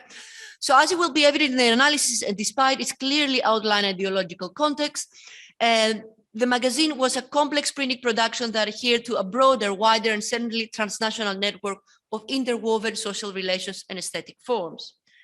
I'm not going to analyze that spread, but it is, remember, the first one with the ferry boat and the history and everything, bright and colorful. This is a bit more of a sober tone. The ink is darker. There is a very interesting kind of almost cut-out picture collage there on the left page, and the story changes. So they're still in the Aegean, the children are still kind of sailing through the Aegean, but this time they go through an island which is used as an exile for political prisoners. And then they go to Mytilene, and they talk about the production of olive oil and how it's one of the biggest ones in production of olive oil. And one of the children says, here, if you haven't got a job, you haven't got money, then you don't have olive oil. So it kind of uses the advert of here, there's a here, and there's a there. It's talking about the economic conditions. But at the end of the actual article, beautifully illustrated, may I say, the text reassures the reader, and it says, at the end, the children arrive in Piraeus, and families are welcoming them. We're still in the imaginative kind of, you know, in the story, right, in the fiction. And at the end, it says, and then the journey will be real. One day this will come true, kind of thing. So in just 3 pages, the magazine constructs a multifaceted portrayal of the Aegean landscape as a desirable region with its warm weather, idyllic landscape, rich mythology, and historical significance, as well as the place where the refugees' loved ones await for their return. At the same time, it highlights the socioeconomic divide, where class determines access to resources, is forcing some inhabitants to migrate, because it's talking about migration at some point, and lastly, a landscape of exile for political prisoners. So the representations of the Aegean, and now we're moving from the children's magazine to the magazine, and that's a special issue for the 5 years. So 5 years of Prisossi has a special issue that is, well, not a special issue, a supplement, sorry, full of glossy color photographs that look like this. It's also echoing a lot of other representations throughout the years in the magazine. And this is the kind of timeless Aegean, has been referred to actually before in some presentations today. And it's the Aegean that transcends specific moments in history, right? There's no symbolic markers there of where you are or when you are. Think importantly of when you are. So if we look a little bit, that's the spread on the left. So you wouldn't know where this is coming from or why, really. And here we have a marker finally, which is a poem that is called Patrida, which means homeland. I'm not going to read the poem, but kind of you start seeing the way that the spread works. Some more images, quintessential Aegean, Aegean, but also one can argue workers, fishermen, the working. And again, a little extract that says, I'm going back to my country, is kind of that kind of, typical migrant or diasporic kind of language. But I wanted to, show you this and the way that they're using the photographs as postcards. So these landscapes possess a postcard-like quality that captures the Aegean without specific cultural or temporal markers. Viewed in the context of the magazine, purposely considered design layout is politics of the page that I call, we are presented with the ideological, discursive, and aesthetic implications of the depictions of the Aegean landscape, materialized in and circulated through visuality and materiality. So indeed, Prisossi's glossy paper and full color photographic depictions of the Aegean resemble a Greek travel brochure, I think, if you just take the pictures on their own, unless you start reading the Homeland poem that we just looked at. Design historian Jerry Began writes that such deliberate production choices pertain a decision that excludes others, and as such contribute towards a particular way of viewing the world. We're talking about here the way that the images and the text are juxtaposed, where things are going on the front cover or the back cover, how these things work as units in the the language of design layout. So here actually, I said something like a postcard, but here we actually have even something that is a postcard. So it's at the back cover, and you turn it around, it's a postcard. You can cut and have that fragment of the Aegean, kind of taken out, send it, share it. And I do see it like that. I see it as this materiality is itself a tangible fragment that, that manifests in the actual pages of the magazine. So the Aegean becomes a powerful symbol of timelessness, national belonging, a representation that also resonates with the desires of its readers. And I have some, I've done a lot of archival research, and this is something that I'm kind of closing in now towards in a monograph. And I do have some extracts here that I'm flicking through because I know. So it's just basically refugees writing to the magazine and writing poems about the Aegean, or writing how they're going to return to the Aegean, or they're asking for more colors of the Aegean. And they're saying, they remind them that the time, this is the first issue, 1961, and somebody writes and says, oh, that's really transported me in time and space. So they are talking about the images, but they're talking also about this kind of notion of the Aegean as obviously a homeland. Something that I'm sketching out very quickly today is the link of the images, is the link of this production. It's a production in East Germany. Most of the pictures in Prisossi, and here are some examples, I've got lots of them in the issue, are taken by Erich Arendt and Katja Arendt. It's a book that came out in '67, but in Prisossi, the pictures are started using since 1963. And it's a book that is called Greek Island World. So they go around, actually they have one in Turkey. During the East Germany, this couple who alone, they're like fascinating because they left Weimar Republic, they fought in the Spanish Civil War, and then they went to South America as refugees, and they came back in East Germany, and then became, you know, so all of this kind of, you know, other history, if you like, comes and they go to Greece in the 60s, and they take pictures that are used in Prissos before they actually publish the book. So there's links there and connections that are, that are these translocal networks of circulation, right? So elsewhere, the Aegean is pictorially and textually portrayed as being abandoned by the state, also highlighting the impact of economic migration. So in very simple terms, we have a beautiful picture of the Aegean. Is the Aegean, is the white architecture. It has this nice blue ink. Graphic designer was, you know, kind of being experimental, giving some color to a black and white picture. And it's an old woman on a donkey. And we know that that could be, again, you know, a message that could, you know, but it could be interpreted, right? Is a free signifier. On the left, there's an article about Manolis Glesos and protesting about the release from prison of Manolis Glesos, a political prisoner. And is ending up with an old woman kind of discussing this idea. And on the right is a poem by Kostis Palamas, a famous Greek author, that is talking about a house where I was born. And the house, as it unfolds in the poem, is waiting for the owner to return. So it's this relationship of what the Aegean stands for and what is done in the pages of the magazine in relation to how it's being laid out, right? That's the article there. And that's the poem.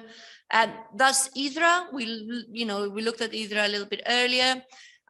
Here we have a picture and it's saying, I'll see you in Idra. But really, instead of a caption, it's talking about sold out, and it's talking about the selling out of the islands. It's talking about the private interests and the ship owners that are taking over the islands. They're destroying the image. Unfair. But I can do it. So, okay, so you get the picture that, and this is my favorite part, so I will show you this. So this is one of the covers that is portraying the Aegean. It does remind us of absolutely modernist 60s visual culture, definitely some graphic design of the time.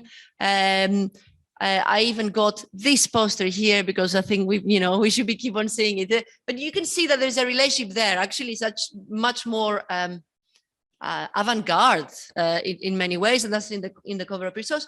But again, and what I'm sketching out here is that here it says Happy New Year, Happy Repatriation. That's the cover. The back cover, it has the peace sign, obviously, and it's a hymn to peace. So it's like the poem. So it's talking about peace. This is again Happy New Year, Happy Repatriation. Yet again with this background, and then we have like a comics and the traditional.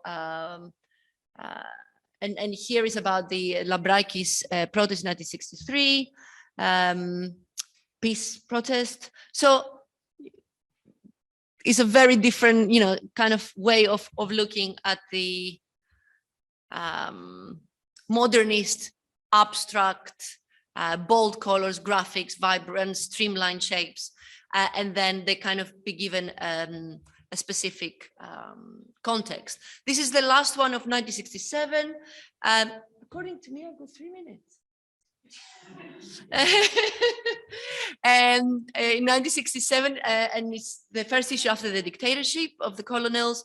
And then you have this composition, which is by Nikos Manousis, the art director of the magazine, an artist, Nikos Manousis, who studied actually in Germany, and he's done some kind of brilliant work. And elsewhere I write about this relationship to the Weimar Republic art and modernism. But we are in 1967 and we are in East Germany, and we are a Greek communist publishing for the Greek migrants and the Greek refugees. So again, we have the image of the Aegean.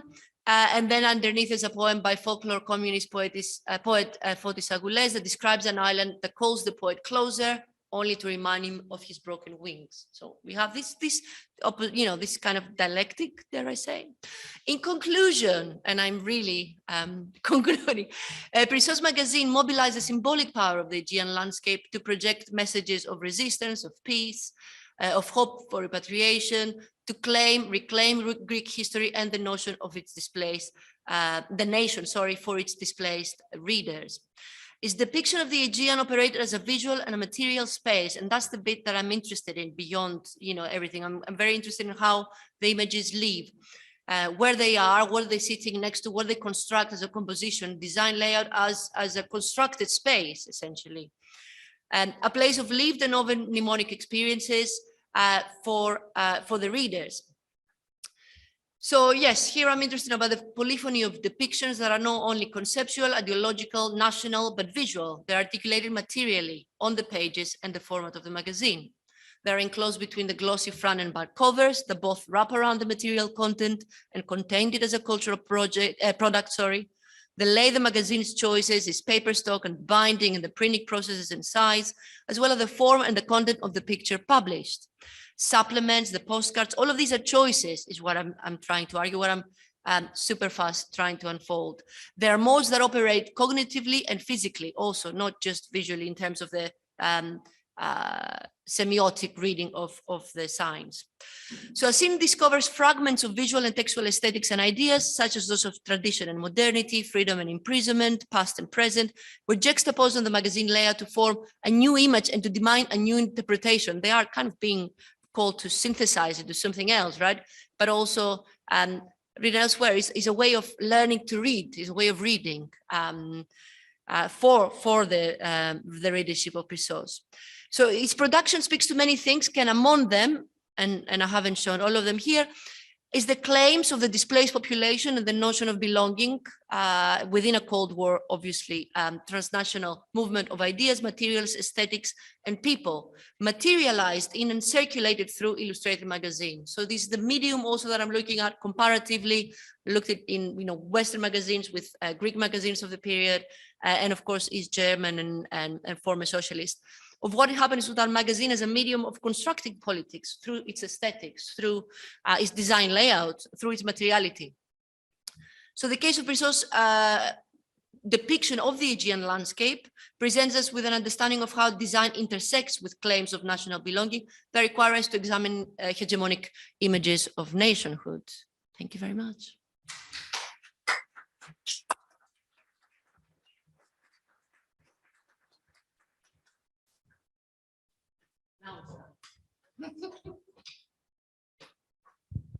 Thank you very much.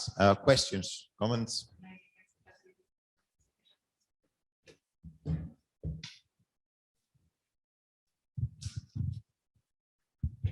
Thank you. Thank you for a very fascinating presentation. I wanted to ask to what extent can we link this to the presentation that we heard this morning about the emergence of a left-wing iconicity as a result of the resistance to the dictatorship. So in the late 60s, including the film Zed, etc., was there any communication, intertextual communication with this new sort of new visibility of left-wing opposition in Greece, or was it still sort of looking at these sort of like new iconicity that you identified? Can you define very quickly which paper you, because we are talking about the magazine or no? No, I'm just going to define which one was it.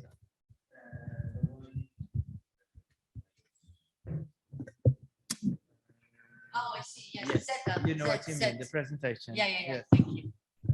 The presentation by Vasilis and yeah, thank you.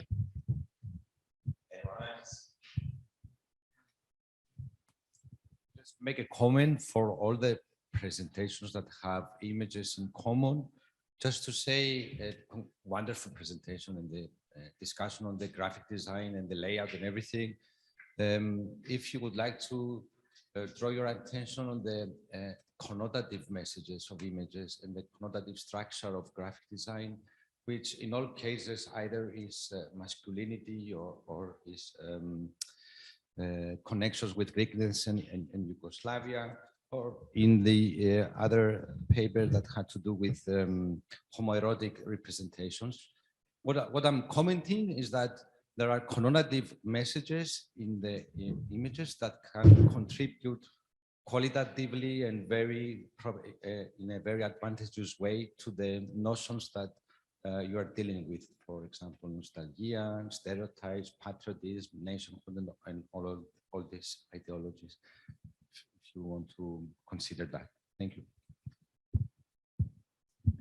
Thank you very much for this rich and astonishing presentation of almost neglected part of our culture, visual culture. You were not joking. This is not about tourism at all.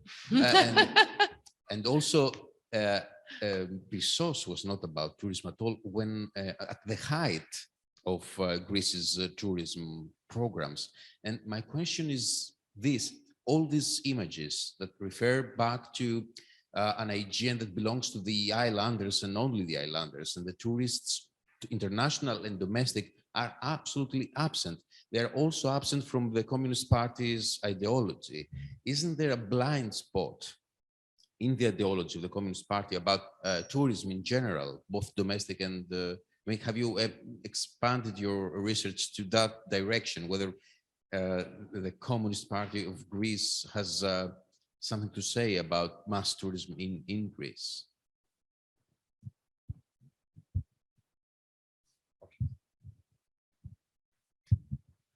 Hello, thank you for the presentation. I'm very interested in all these reflections on what people is supposed to do with cultural products, how they are supposed to use them in a way, like, for example, when you show this idea of materiality and the postcard and everything.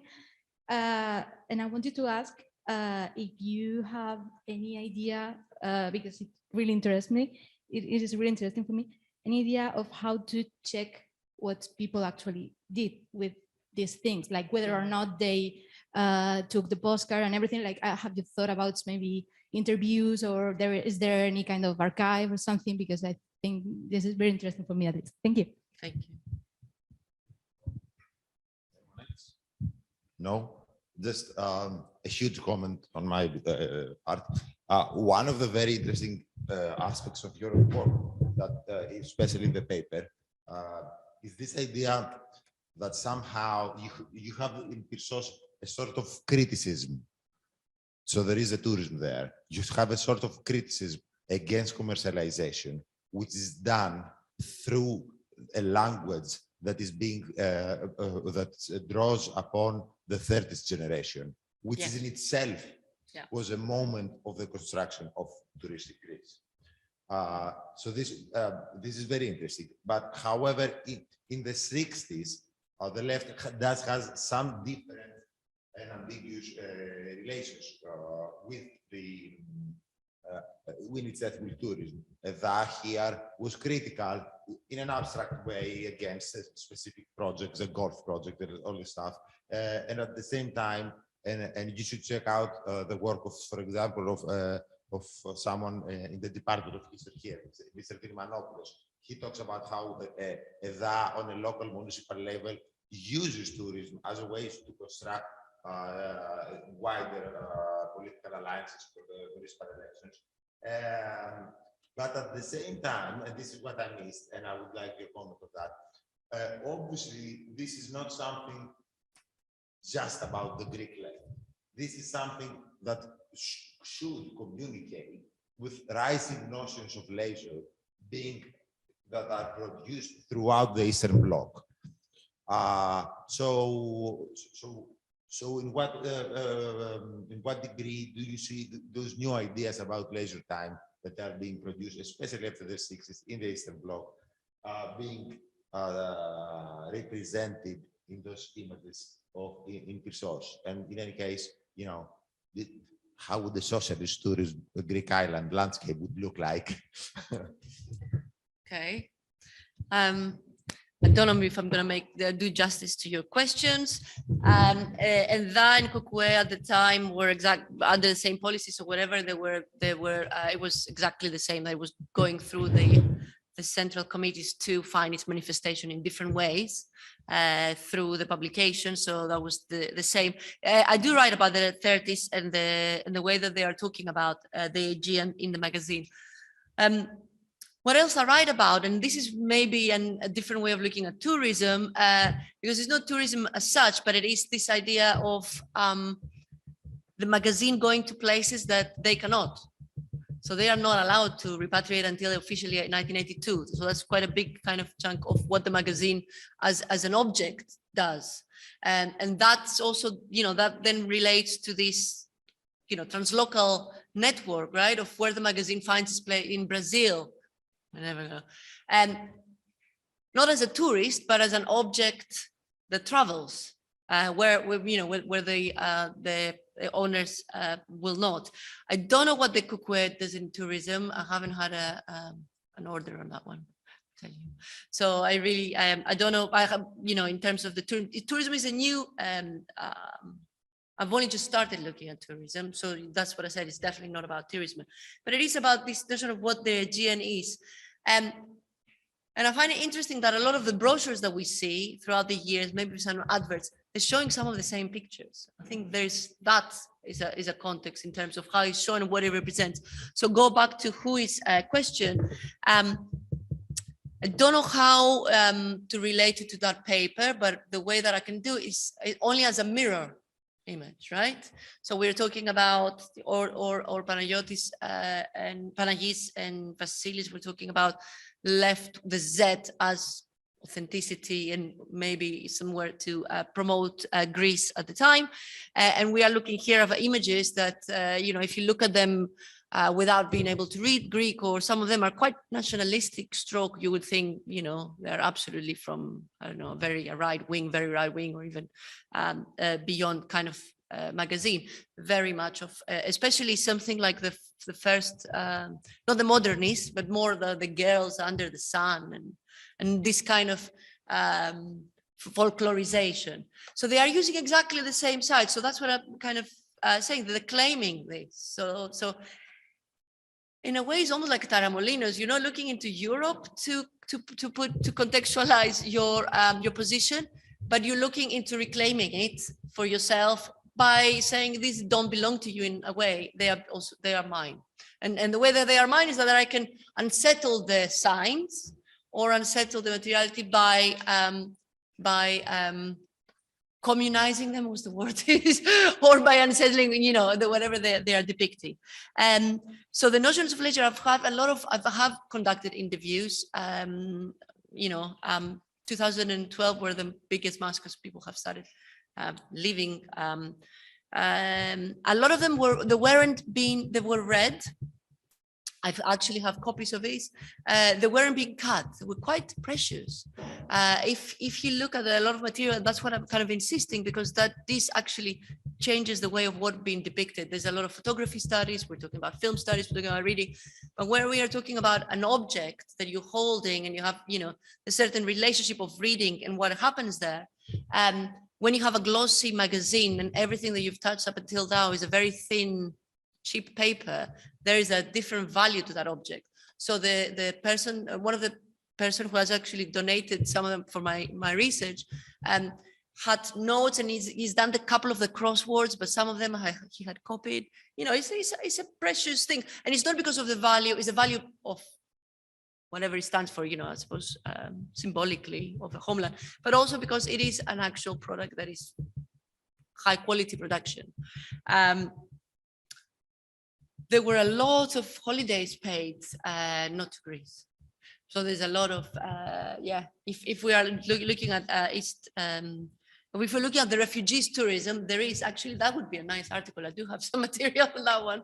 Yes, but there is nowhere. I mean, there are some complaints in the archives and some letters, also from the interviews, that these are bringing warmth, right? We're talking about the people who, we're talking about political, refugees and all of that, but also we're talking about this affective, the way of you're seeing these big, colorful, glossy images of the Aegean while you're sitting in the winter and also not being allowed to go. So there is, I'm not doing a dramatic reading, but it's definitely an affective kind of materiality-based reading. That makes sense. Okay, so we know your presentation for Branding Mediterranean Europe 2 for the second such conference. Thank you very much. Thank you.